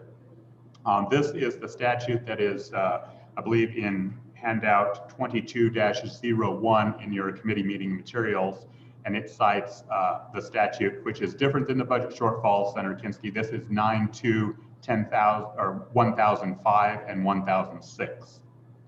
And it specifically says the governor may authorize revisions, changes, redistributions, or increases to amounts authorized for expenditure by the legislative appropriation acts from non-general fund sources if, in his opinion, an emergency financial situation exists. And I won't read the balance of the statute, but that's the pertinent point. I'm not an attorney, but it seems that sentence seems to embed 3 criteria. Number 1, it allows for increases to amounts authorized. Number 2, it speaks to non-general funds. And number 3, it is an obligation that the governor determine that a financial emergency situation exists. The current environment might raise some questions. For example, does a program have to exist? Was it not intended to be for new programs? In the current situation, does a program exist? So for example, in the National Guard Armory, is it sufficient to say an armory was built in a previous community and therefore there is an existing program to which this could be an additional appropriation? Same thing for the state parks. How wide is non-general fund sources intended to be interpreted? Again, I'm not a lawyer, but I'm anticipating what a future chief executive might be going through in terms of a question process as to what is an appropriate use of his interim or her interim budget authority. Certainly you're not around, and you have elected to delegate to the executive the ability to appropriate money while you are not in session. But what constraints do you intend either more relaxed or more restrictive? And do you wish to be more specific rather than leave any of these questions in a gray area? The third issue that I'll just raise is probably the most, it is not highlighted by a recent example, but it was discovered, I'll say, in recent discussions when we're looking at a shortfall in, for example, the school capital construction account. What authority does the executive branch hold when there is a shortfall in a particular non-general fund account? So taking that capital construction discussion a step further, is there some lack of clarity in the current language as to what the executive power is over non-general funds for program operation fundings? For example, and I just raised this one as an easy one, the Permanent Wyoming Mineral Trust Fund reserve account has about $300 million in it. It does not have the special language, and the special language I'll say is funds within the account shall only be expended by legislative appropriation. That sentence doesn't appear in the PMTF reserve account. So in the lack of that sentence, does an executive branch have access to numerous non-general fund accounts that he or she may expend on existing programs during the interim? Could a B11 have avoided reductions by appropriating funds, which I don't know many legislators who had contemplated that this reserve could be potentially accessed by the chief executive during the interim?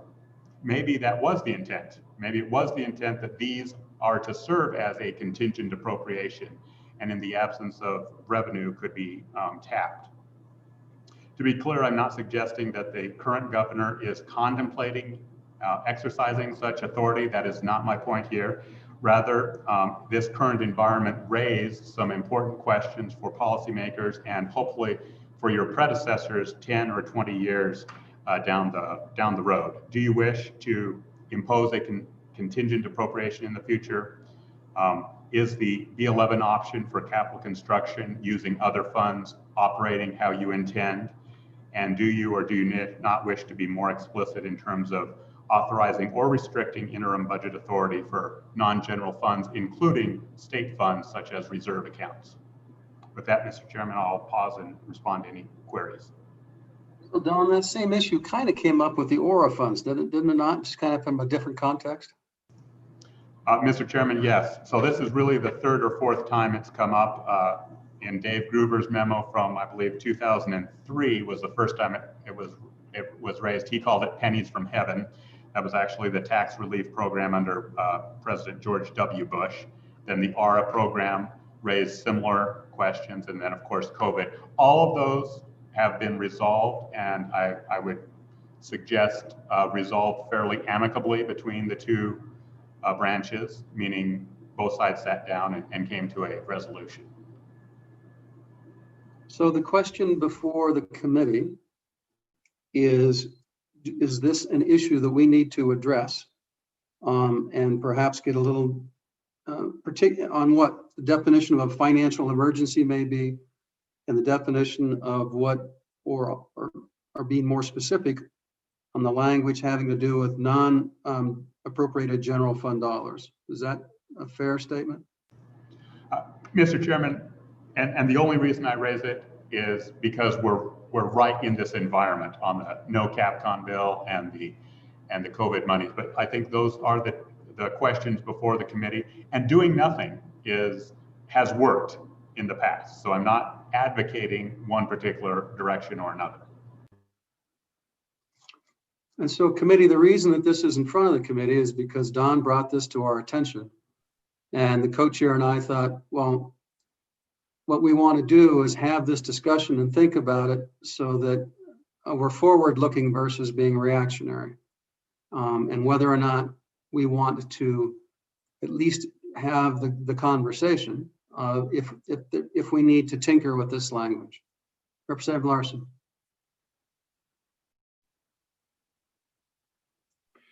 Thank you, Mr. Chairman, and I would certainly support an effort to clarify the language. I think that this legislature, particularly this committee, gets along very well with the governor, and there's mutual trust there. But I think it could just as easily be the other way around, giving a few changes. And I think clarity, good fences make good neighbors type of a deal. But I'd like to ask Don a question where, for example, on the CapCon bill, or when they use those federal dollars or other dollars, for example, the community colleges had money on hand, and then he levied the approval to do that. Those are not. It can be any one of the three items you listed. An increase of those that are available to be used, like the federal funds for the National Guard thing, or they could be non-general funds like the community colleges had raised on their own, and then of course the emergency. But it doesn't have to be, it can be any one of those individually and not a combination. Is that correct? Mr. Chairman, that's correct. And follow up, Mr. Chairman, and had we appropriated, had we passed a CapCon bill, those funds would have been deemed appropriated, and there'd been no further B11 process unless there was an increase, for example, maybe an increase of federal funds on the National Guard. Am I understanding that correct? Mr. Chairman, that's perfect, yes. Thank you. Representative Slummers. Mr. Chairman, I agree with Representative Larson. I think I don't necessarily care which way we go with it, but I think clarifying it just makes good sense. And then you don't get into bad feelings and have wars. And I just think clarity in statute is better, in my opinion. That's just the way I'm formed. Some people like ambiguity in statute. It allows for more flexibility over the long run, but then people feel like, well, maybe some people will feel like, well, there really wasn't flexibility in that statute. You know, it was clear that it did this. And I just think the more we clarify this and work with the chief executive to a, to a good goal, what is reasonable, I think just would make sense. I think it's a good project to go forward. Senator Hicks? Yeah, Mr. Chairman, I would concur with Representative Larson's and Summers. I think ambiguity is a bad thing. And it's not necessarily, we're not going to look at this from a standpoint of the current executive. I think Representative Larson characterized our relationship with the current executive very well. This is for the next governor and the next governor and the next legislature. And I think it's incumbent upon us to say what the law is supposed to be and not that ambiguity in there. It should be able to be read and understand by everybody. So I think we ought to take a hard look at this and address those issues.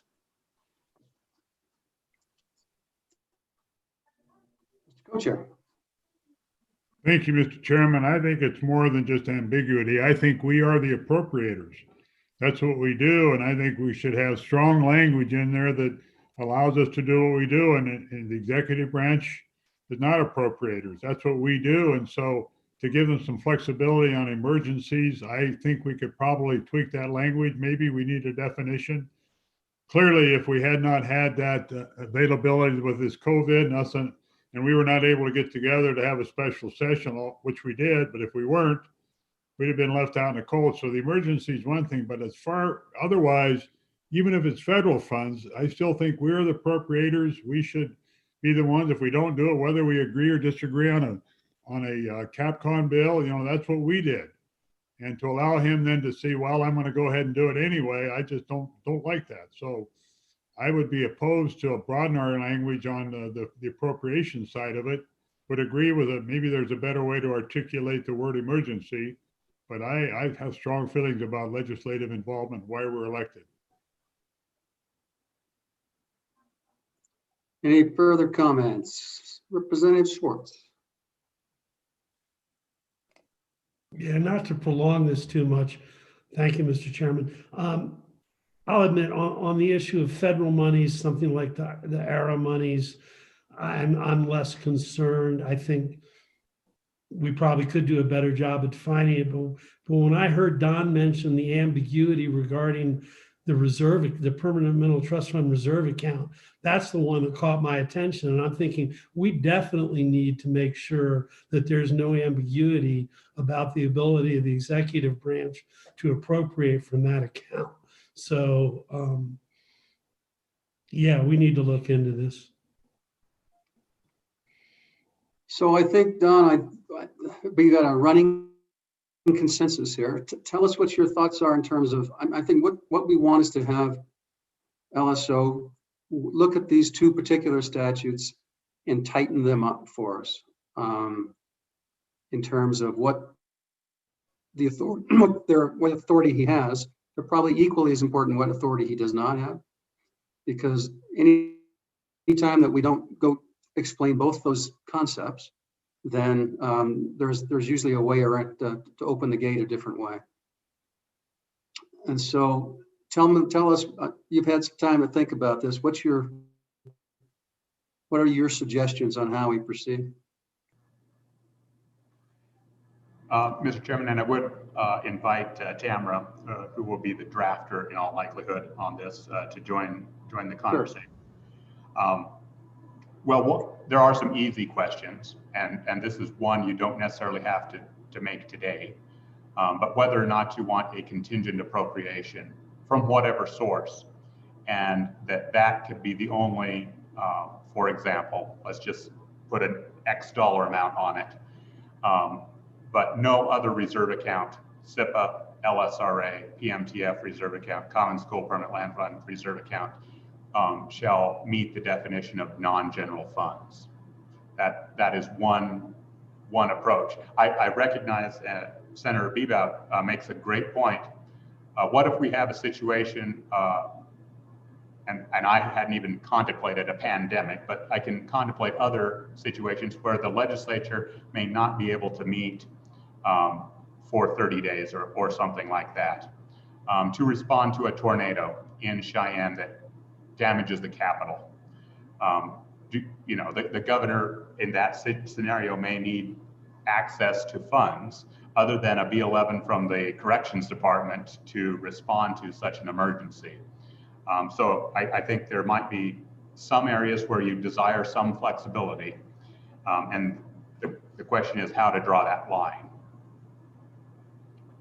Yeah, or whether or not he can make a request to management council to get authority to do it. I mean, it doesn't have to be one way or the other. And we don't necessarily have to meet as a full legislative body in an emergency situation. I'm just thinking out loud of other potential thoughts on how this can work.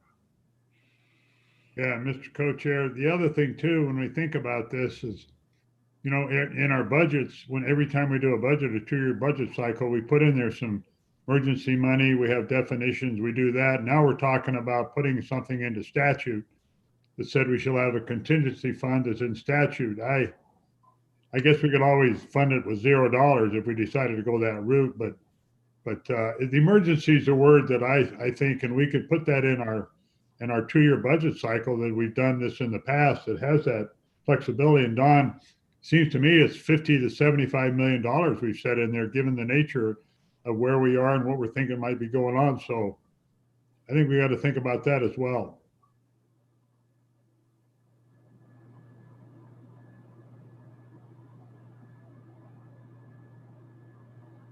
Representative Walters.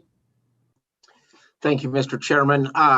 Could the statutory reserve be considered a contingent appropriation for this purpose? Mr. Chairman, the governor, only if it exists.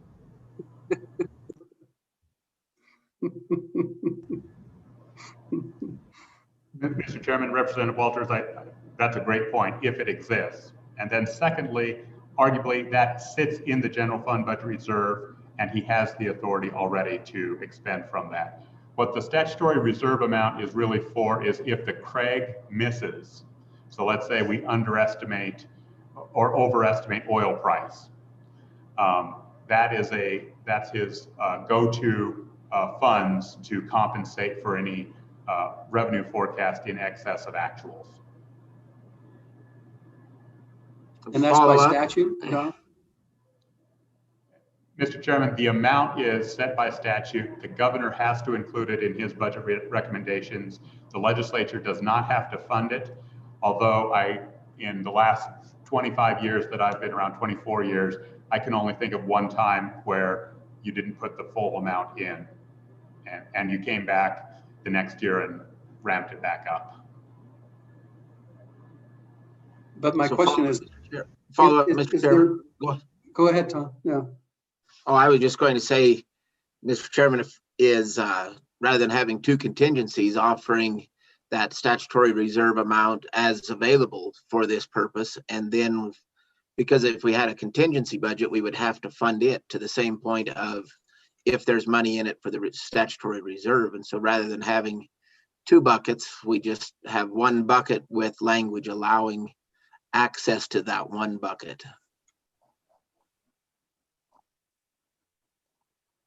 Yeah. So the follow-up to that, Don, is what restricts the governor to use the statutory reserve account? Are there restrictions on it? Mr. Chairman, no. It is not a statutory reserve account. It is a statutory reserve amount within the general fund, and he has full access to it currently.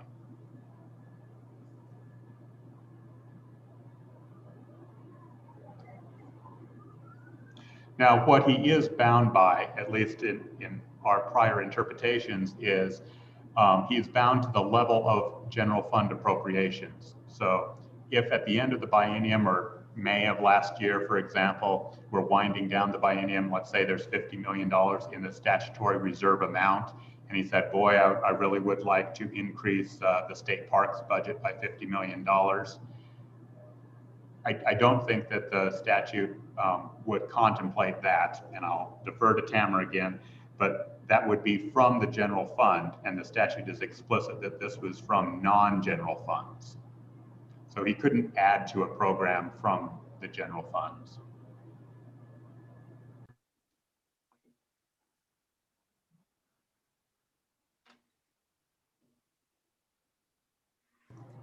Mr. Chairman, if I might, two more comments. Number one, I have visited briefly with the governor's office on this. I see that Erica Ligursky has joined the conference here. Happy to at least acknowledge that she's been thinking about this as well. Secondly, with respect to a initial bill draft, what I've heard so far is a definition of emergency definition and a tighter definition of non-general funds to explicitly remove certain reserve accounts like the LSRA, SIPA, PMTF reserve account, that sort of thing. Erica, welcome. Good afternoon, Mr. Chairman. Thanks, Don. Mr. Chairman, yeah, I did, when I saw this on the agenda, reach out to Don and was just curious as to what was going to be the conversation of today. And I do know that Director Hibbert had kind of alluded to just in B11s in general this morning about making sure, you know, that process was looked at and reviewed, and that those things that were continuously appropriated or that we were doing B11s on in agencies repeatedly, that we did look at those and make sure that those had run across for you guys to appropriate and try and reduce those B11s. With the B11 for the capital construction, we had talked to Don. That is one of those ones that when it came across our desk, it did kind of give me pause as well. That was something that until it had come across our desk, I wasn't sure that was coming or didn't know that was coming. The reason that I had reached out or had some pause on that, and I had also talked to Director Hibbert about that, was the unanticipated part on that. It wasn't that you guys had contemplated that. You know, there had been several conversations about that, and you did not pass that. So we do not, as of this point, have any intentions of signing that B11. So just wanted to clarify that, that we do not have any intentions right now of signing that B11. I think for the conversation that we had about the emergency funding, and we had talked about, you know, the budget shortfall measure and some of the emergency funding that was on there. There were some long conversations, I think, with that, and we had looped Don Richards into some of those conversations about did we do that for this point in time, and it was determined no. I do think that for our branch, if there is going to be some legislation to talk about some definitions of emergency funding, we definitely, you know, don't want to be doing anything inappropriate ever. And I don't think that there was the appearance that we had, but just wanted to make sure that we are included in those conversations and are able to comment on either the tightening up or the loosening up of some of those restrictions. And I think that is all, unless you guys have any questions for me. No, great. I think that's well put. Further comments or questions? All right. Any more directives or suggestions for Don? Tamara, what's your thinking? Mr. Chairman, I appreciate the opportunity. One area that remains a little bit ambiguous for me is what you all think an emergency is. We've had this subjectivity in statute since 1976 about authorizing the governor, in his opinion, to define an emergency financial situation exists. So with bill drafting to define that in statute, it would be helpful for me to understand if you see that as a financial emergency or a public health and safety emergency, or all of the above, or you just want to see something brought before you and allow the governor's office to provide input and tweak it from there. Any direction would be helpful on that. Mr. Chairman. Go ahead, Representative Summers. So, Mr. Chairman, I do think it should be both, and I don't know how you want to define it, but you might, you know, as far as an event, right? It could be a national disaster, right? Whether that's a pandemic, whether that's a flood that's declared, whether that's a fire, you know, if you want to, or you could do it, you could make it a state defined. But I do think it has to be event as well as financial. And is there anywhere in statute, Tamara or Don, that we talk about, you know, if we've had the drop in X percent of revenues, then what triggers what the governor can use the statutory reserve for?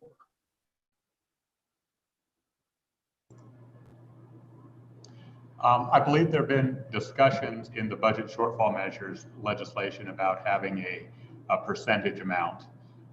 As to the statutory reserve amount, he has full flexibility. There is no threshold there. But we could go back to some of the conversations in 2016. That was not a committee bill, but there were conversations about 10% of total reserve. The statutory reserve amount in total is 5% of general funds, which is about $110 million now. Just based on Chairman Bebout's comment of 50 to 75, maybe that's 2.5% of general fund revenues. Don, wasn't there in the prior statute the $150 million kind of a cutoff at one time? Or is that still in 10,004, 14?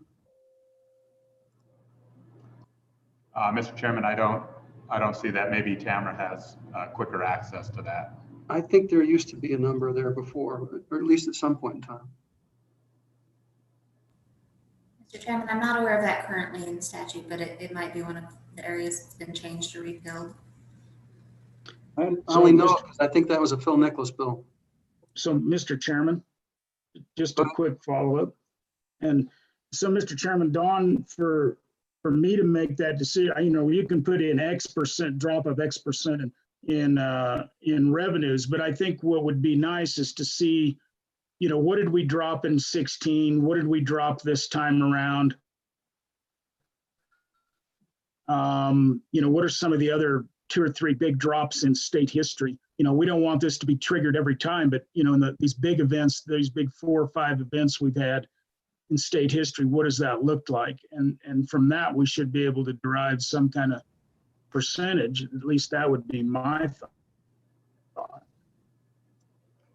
Mr. Chairman, just to respond to Representative Summers' question, in 2016, it was an enormous shock to the general fund of over $500 million to the general fund in one fiscal year.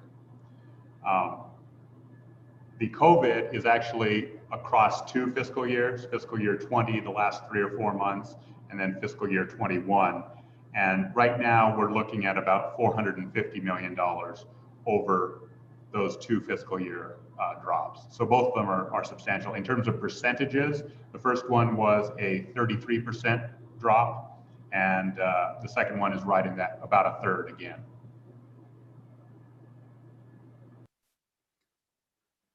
And so in addition to a number of the drop in revenue, we also, part of the issue we have with the COVID dollars is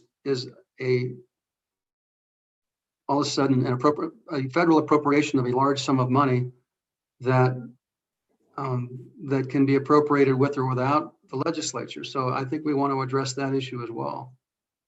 Let's assume that, that my understanding was with COVID dollars that the federal act talked about at the direction of the governor. We may want to have language that says the governor can't do that without legislative approval. And if they give the governor authority to do it, he still needs to get legislative approval before he can finalize it. In certain emergency situations, when you got $1.25 billion. And I think that type of legislation is creeping through other states, is it not, Don? Mr. Chairman, there are efforts to address the executive authority over federal funds in other states, and it's all over the map, both more restrictive and less restrictive. 2 comments on that. The first is, I think it is important to be for discretionary funds. So the governor, the executive branch writ large, receives federal funds for particular programs all the time. So the CDC gave out money in March for testing and whatnot. Second comment worth noting is I recognize the legislature met in special session in May. The governor did expend CARES Act funds before you even gabbled in. So he had set aside, I think it was $25 million or something for immediate healthcare response of those funds. the benefit of the special session was not only the appropriation, but you gave him the authority to create new programs, the broadband program, business council program, rental relief program, and even programs that he's come up with on his own, like ag business and the like. Yeah, so all of those things I think will be components of something we need to look at, Don. Mr. Co-Chair. Yeah, go ahead and let Reverend Walters go, then I'll step in. Go ahead, Tom. Thank you, Mr. Chairman. I think the financial part, we can come up with a number, whether it's 30% reduction or 25% reduction or whatever that magic number comes about. But I would respectfully play devil's advocate to Representative Summers' comment about what designates an emergency in terms of a statewide emergency. And so, for example, if the federal government were to offer a emergency drought declaration for certain counties in the state, would that be enough for a governor that didn't want to work with the legislature as well to consider that an emergency in the state and go spend dollars that he sees fit wherever he sees fit, unrelated to a drought? And so I think defining that emergency is going to be very difficult, because in our own mind, we all might have an idea of what emergency is. And it's kind of like the 4-letter words we shouldn't use on the air for a radio announcer. We all sort of know what those words are, but how do you define them becomes such an issue. And so I just wanted to offer that pushback of defining an emergency outside of the fiscal component.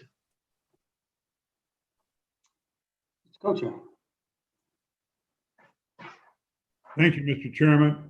This is an idea that I've had in the past about the relationship between the executive branch and the legislative branch. And every time I bring it up, they always talk about constitutional issues, and I get that. But having strong feelings about the legislative branch, and where I try to do it within rulemaking authority, if we pass the bill and the rules from the executive branch came back totally opposite of what we thought the bill meant, then I wanted to have management council interject rather than writing a letter and have some authority. And what I would love to see us at least think about is, we get into this present COVID situation we're in now, and we've got 2 months to spend down X amount of dollars. We're not going to get there. And a lot of us have strong feelings about places where that money, I think, could do a lot of good. Mine happen to be in rural hospitals, but others as well. And yet we really don't have anything we can do unless we call a special session, which, obviously that's probably not going to happen. So I'd love to see a way to look at least have Tamara investigate, have a management council, have the authority in certain situations where the legislature feels we should be actively involved, where federal funds come into place or something like that, to go out there and do what we do and appropriate the money and spend it and not have to be in a session. And, I get it, and I understand all the arguments against it, but it's just strictly from good governance, strictly from representing the constituency that we're elected to represent. Why wouldn't we want to have, through the management council, the authority to try to go out there and take care of issues that our constituents tell us are important to them, without relying on the executive branch to do what they want to do? And it has nothing to do with where we are now today or how well this did or didn't work. It's just that I think that's part of our responsibility, and it would have been great if we'd have had that, and it'll all be hindsight, it'll all be history. But my prediction is that we'll look back and say, I wish we could have done something differently.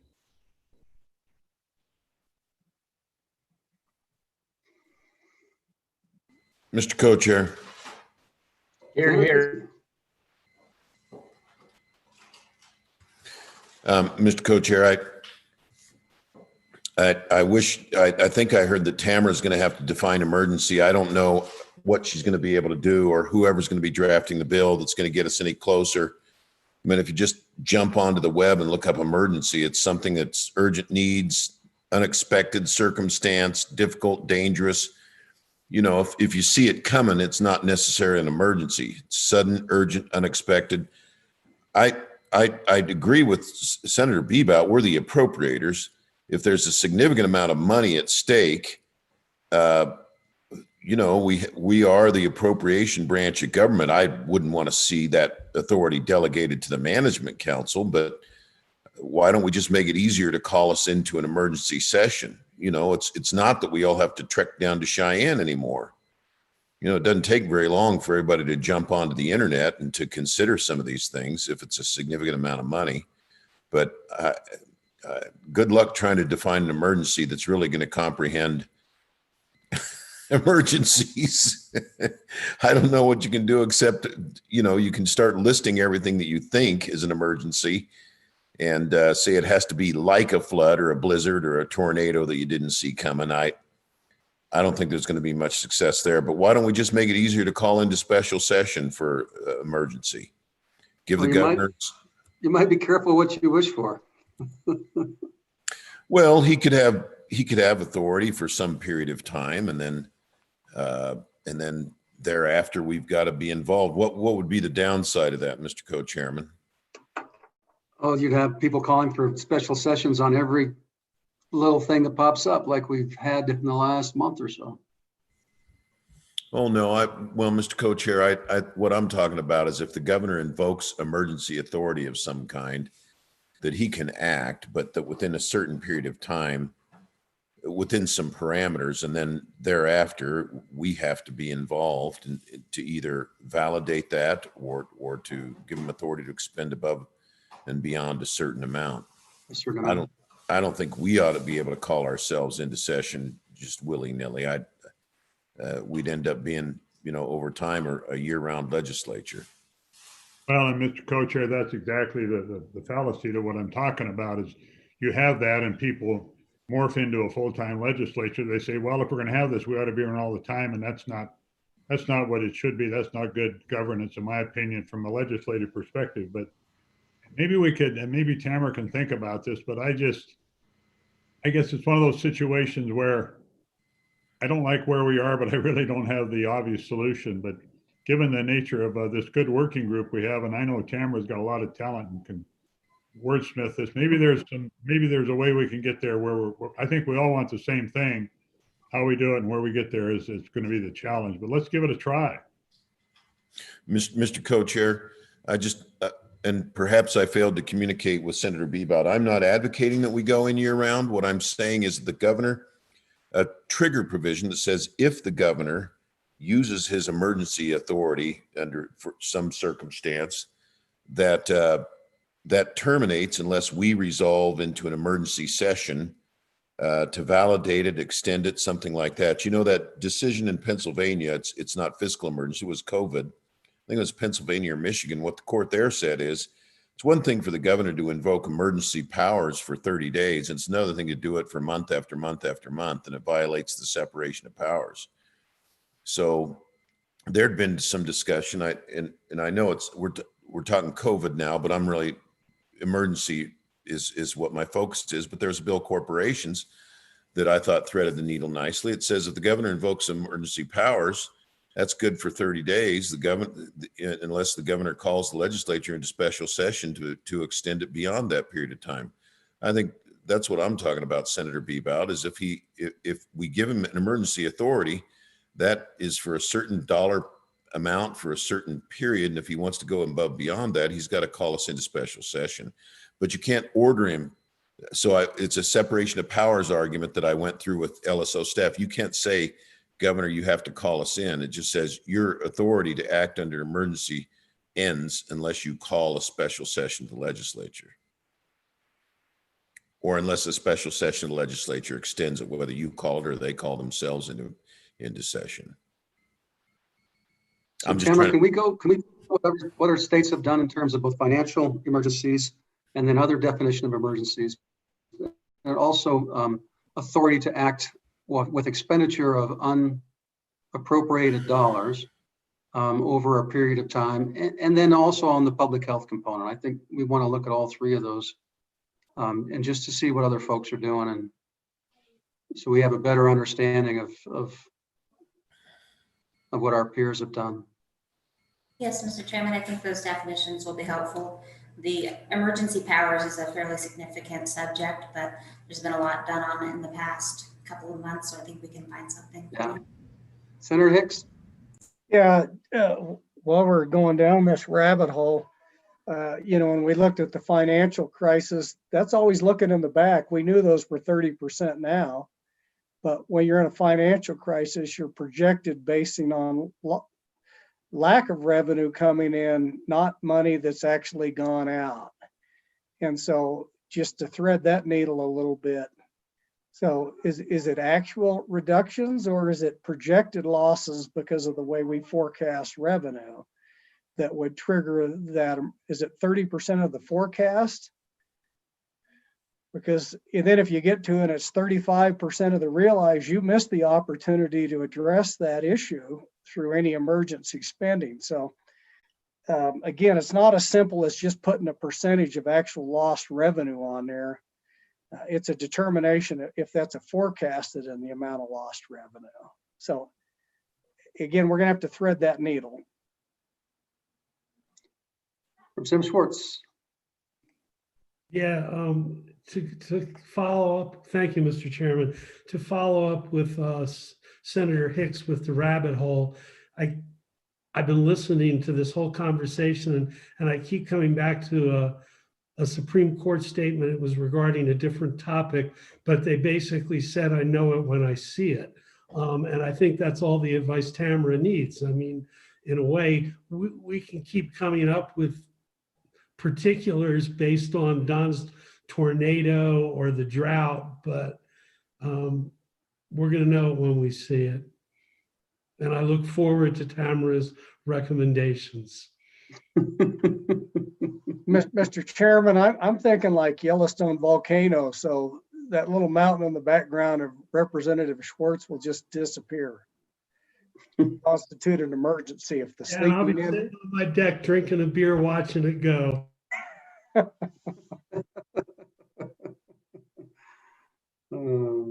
Okay, anything else? Don, what else can we do to help you?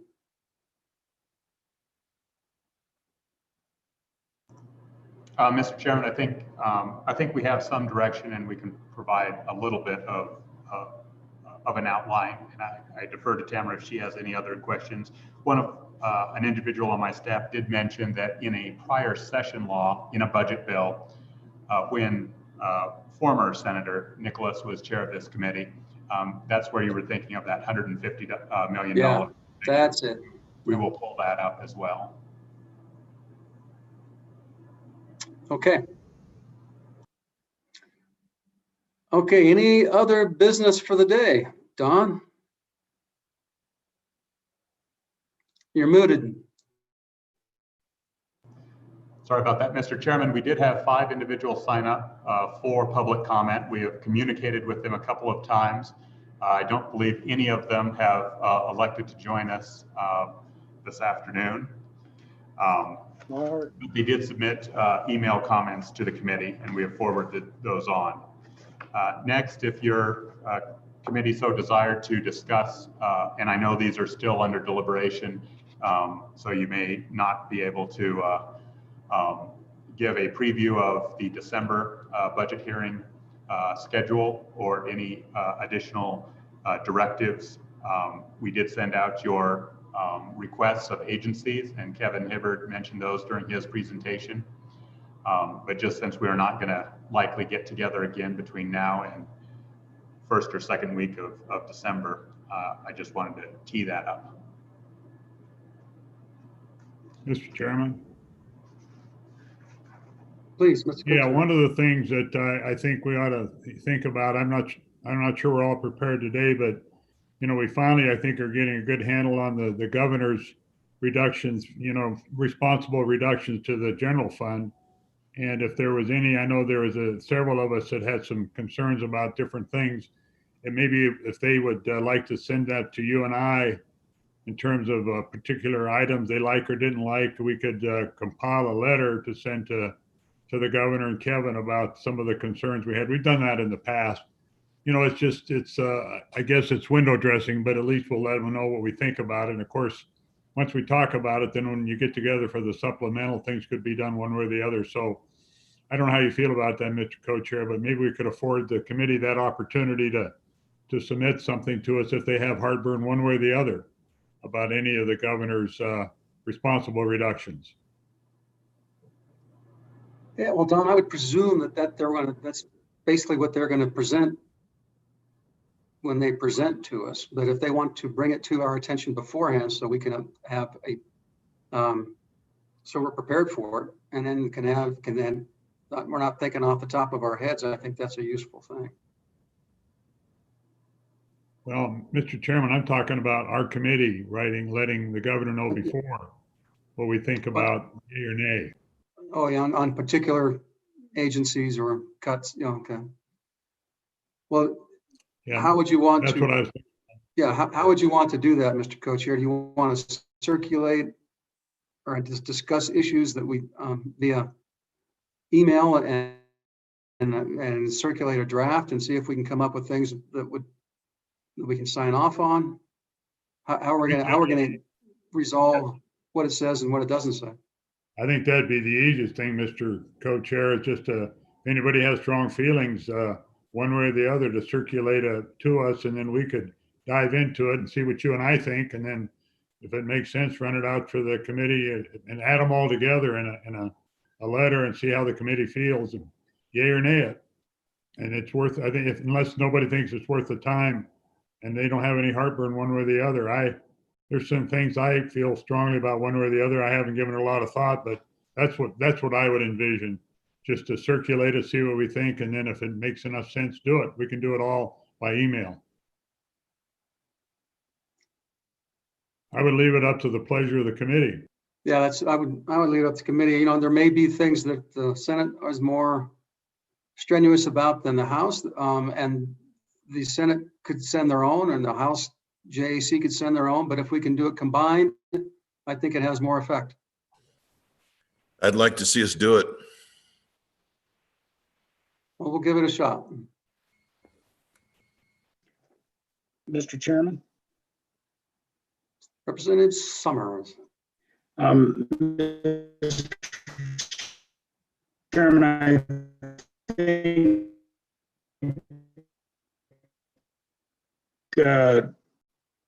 Co-Chair Kinski and I sent out to you all, but if those, yeah, I probably have bad internet. I guess what I said is Co-Chair Kinski and I and Recal are willing to move recalibration out away from our original dates if JAC needs those dates to work. Yeah, my inclination, Mr. Co-Chair, is anticipate needing at least 2 more days. So at a minimum, so we could meet on the 14th and 15th. And so sliding the recal over to 17th and 18th. And if we want to add 1 more day in there, as we discussed, we can do that as well, but at least those 2 days. Yeah, Mr. Co-Chair, have you thought about that Saturday? Let me look at the calendar here real quick. I think the week starts the 7th and goes through that week. You could work Saturday or not, and then you could have Sunday there in Cheyenne to stick around. We're going to do it in person, is my understanding. I like that. And then if you needed to, you could do Monday, Tuesday, and or Wednesday.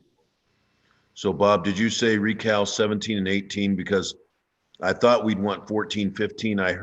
What I heard was the option to keep 16 open for JAC just in case. Correct. Okay.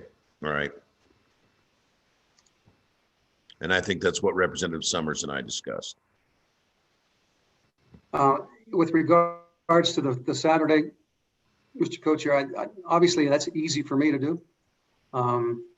So I just leave it to the committee. If we think we can do it in 2 days, and if we have the 16th available, Don, was there some conflict, something else meeting on the 16th? Mr. Chairman, we do have a conflict with management audit, and I believe that would conflict with Senator DeRue. And of course, the chair of that is Majority Floor Leader Barlow and President Perkins.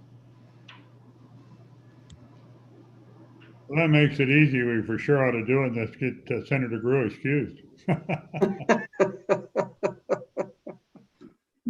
Mr. Chairman, are we contemplating starting the 7th or the 1st, or what day are we starting? The 7th. 7th. Pearl Harbor Day.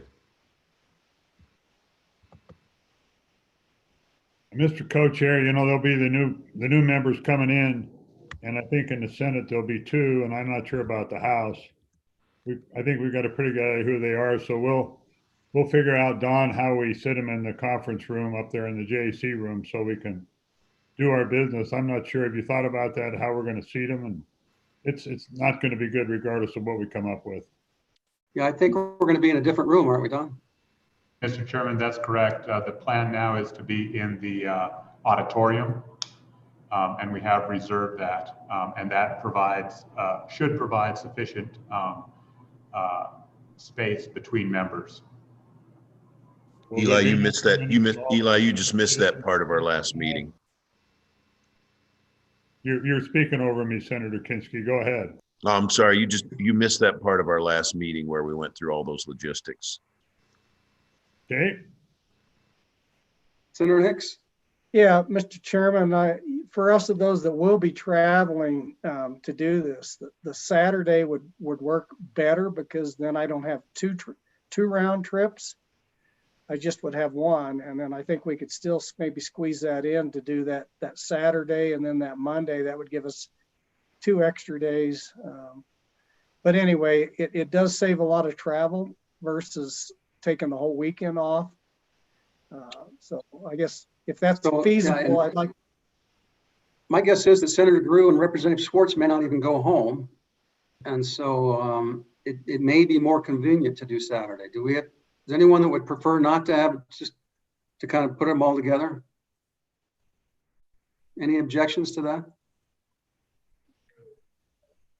So why don't we plan on the Saturday, Mr. Co-Chair? And then we'll have the 14th and 15th. If we finish and don't need the 15th, we won't use it. Or we may use the 16th if we need it. So, Senator Drew. Thank you, Mr. Chairman. Yeah, and the 16th, that's fine. I would, gladly leave some proxies on management audit, so that's no big deal. So our goal will be to get exactly as far as we possibly can along with all the agencies, so that LSO can begin a rough draft or first draft of the supplemental and have it ready for us in January, just to make it easier for everybody. And that would allow a little extra time with the agencies, Tom. For example, I know with A&I and for the insurance folks, we may want a couple hours as opposed to just an hour or two. So, Senator Kinski.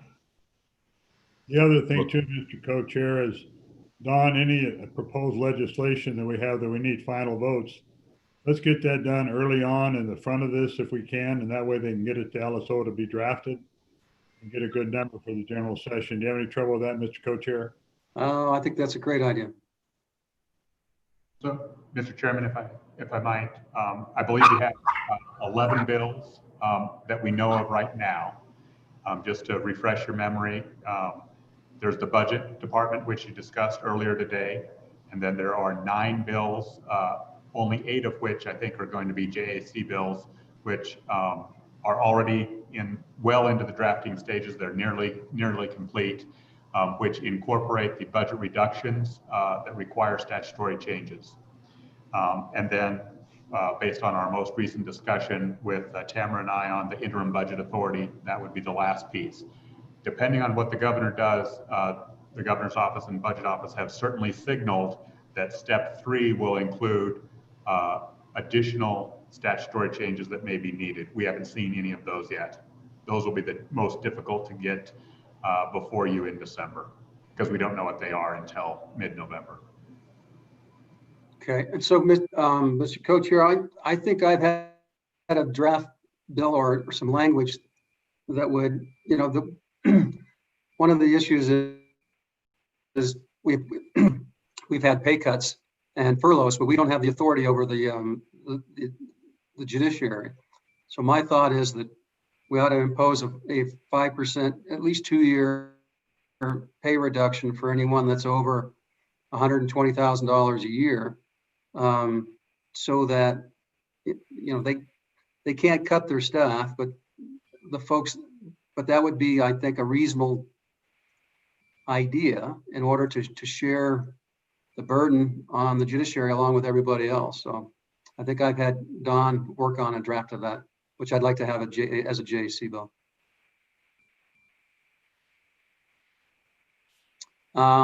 Dave, do you have your hand up? Somebody? Well, Mr. Co-Chair, you said all the agencies. I thought we'd had discussion about focusing on the largest agencies and the rest of them, like the Embalmers Board, give them a haircut and sending them on their way. You didn't literally mean all the agencies, did you, or did you? No, I was just talking about the judiciary. No, before that. Oh, well, no, we'll have all the agencies come before us. Some of them, or for the most part, will be very quick. But I think that the door is open for everybody. Our most time will be spent on the big five. Okay. The embalmers are one of my assignments. I take it serious. Okay. And if there are other ideas for bills, let's circulate those via email as well. So we can weed them out. Don? Mr. Chairman, I also neglected whatever comes out of your working group on fee increases would need to be acted upon then as well. Yeah, and so Eli, you need to pick two folks from your side, and we'll pick two from our side, and we'll make whoever meets, we'll send that to all of the JAC members, so whoever wants to participate may. Yeah, and members of the Senate, let me know who wants to do that. We'll get that put together. Not a problem. The other thing I've set up a meeting with the Secretary of State for December 18th to review his fee. So if someone wants to participate then let me know as well. The other thing, Mr. Co-Chair, how many other committees will be referring bills to the JAC that we're supposed to carry that we're not aware of right now? Recal, of course, we won't have that one coming if there is one.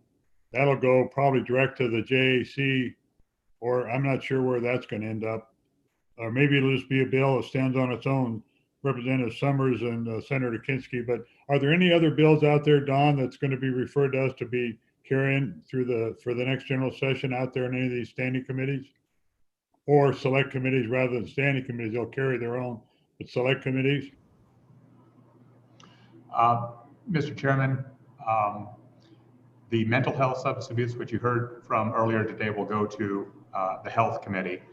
I do know that both Wyoming's Tomorrow Task Force as well as the Community College Task Force will both have recommended legislation, but I believe those will go to JEC or Management Council. So I'm not aware of any select committee bills that will come before JAC. Yeah, that's a good point. It may be, Mr. Co-Chair, that we want, if we do a mill increase to include all the counties on community college funding, we may want that to come through JAC. So. Well, Mr. Co-Chair, the community college was the one area that I want to do some things for myself. So along with this committee, and you and I on that other committee. So yeah, let's keep that. I'm with you on that one. Okay, anything else? All right, Don? Mr. Chairman, one late arrival, if you want to entertain, one person has showed up for public comment, if you would like us to let him in. You bet.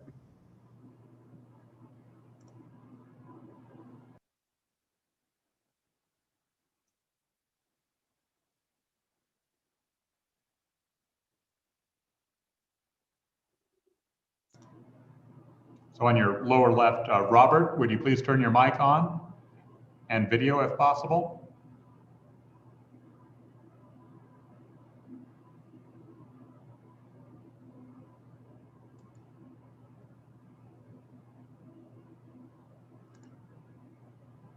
Robert?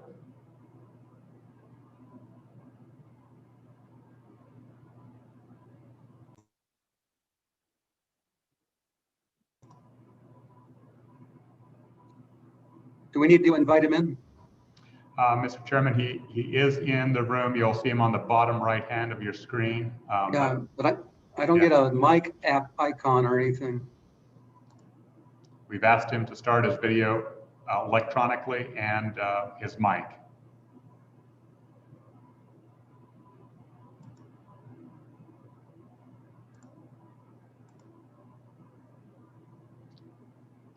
It appears he's stepped away.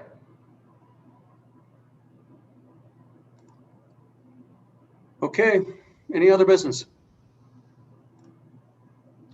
Don, would you get a hold of him if we can, find out who it is and see if he'll submit a written comment or an email comment?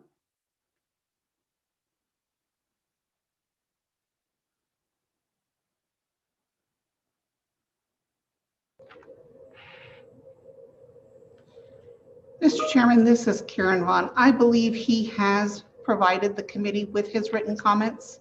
Okay. I will go ahead and re-forward them to the committee so that they are aware of what they are. And right. I will reach out and ask him if he wishes to supplement them, that he can go ahead and do that as well. That'd be great, Karen. Thanks. Sure. Okay, any other further business? If not, we will see everybody on December 7th. Everybody have a great Turkey Day. Good work as always. Really pleasure to work with you. See everybody.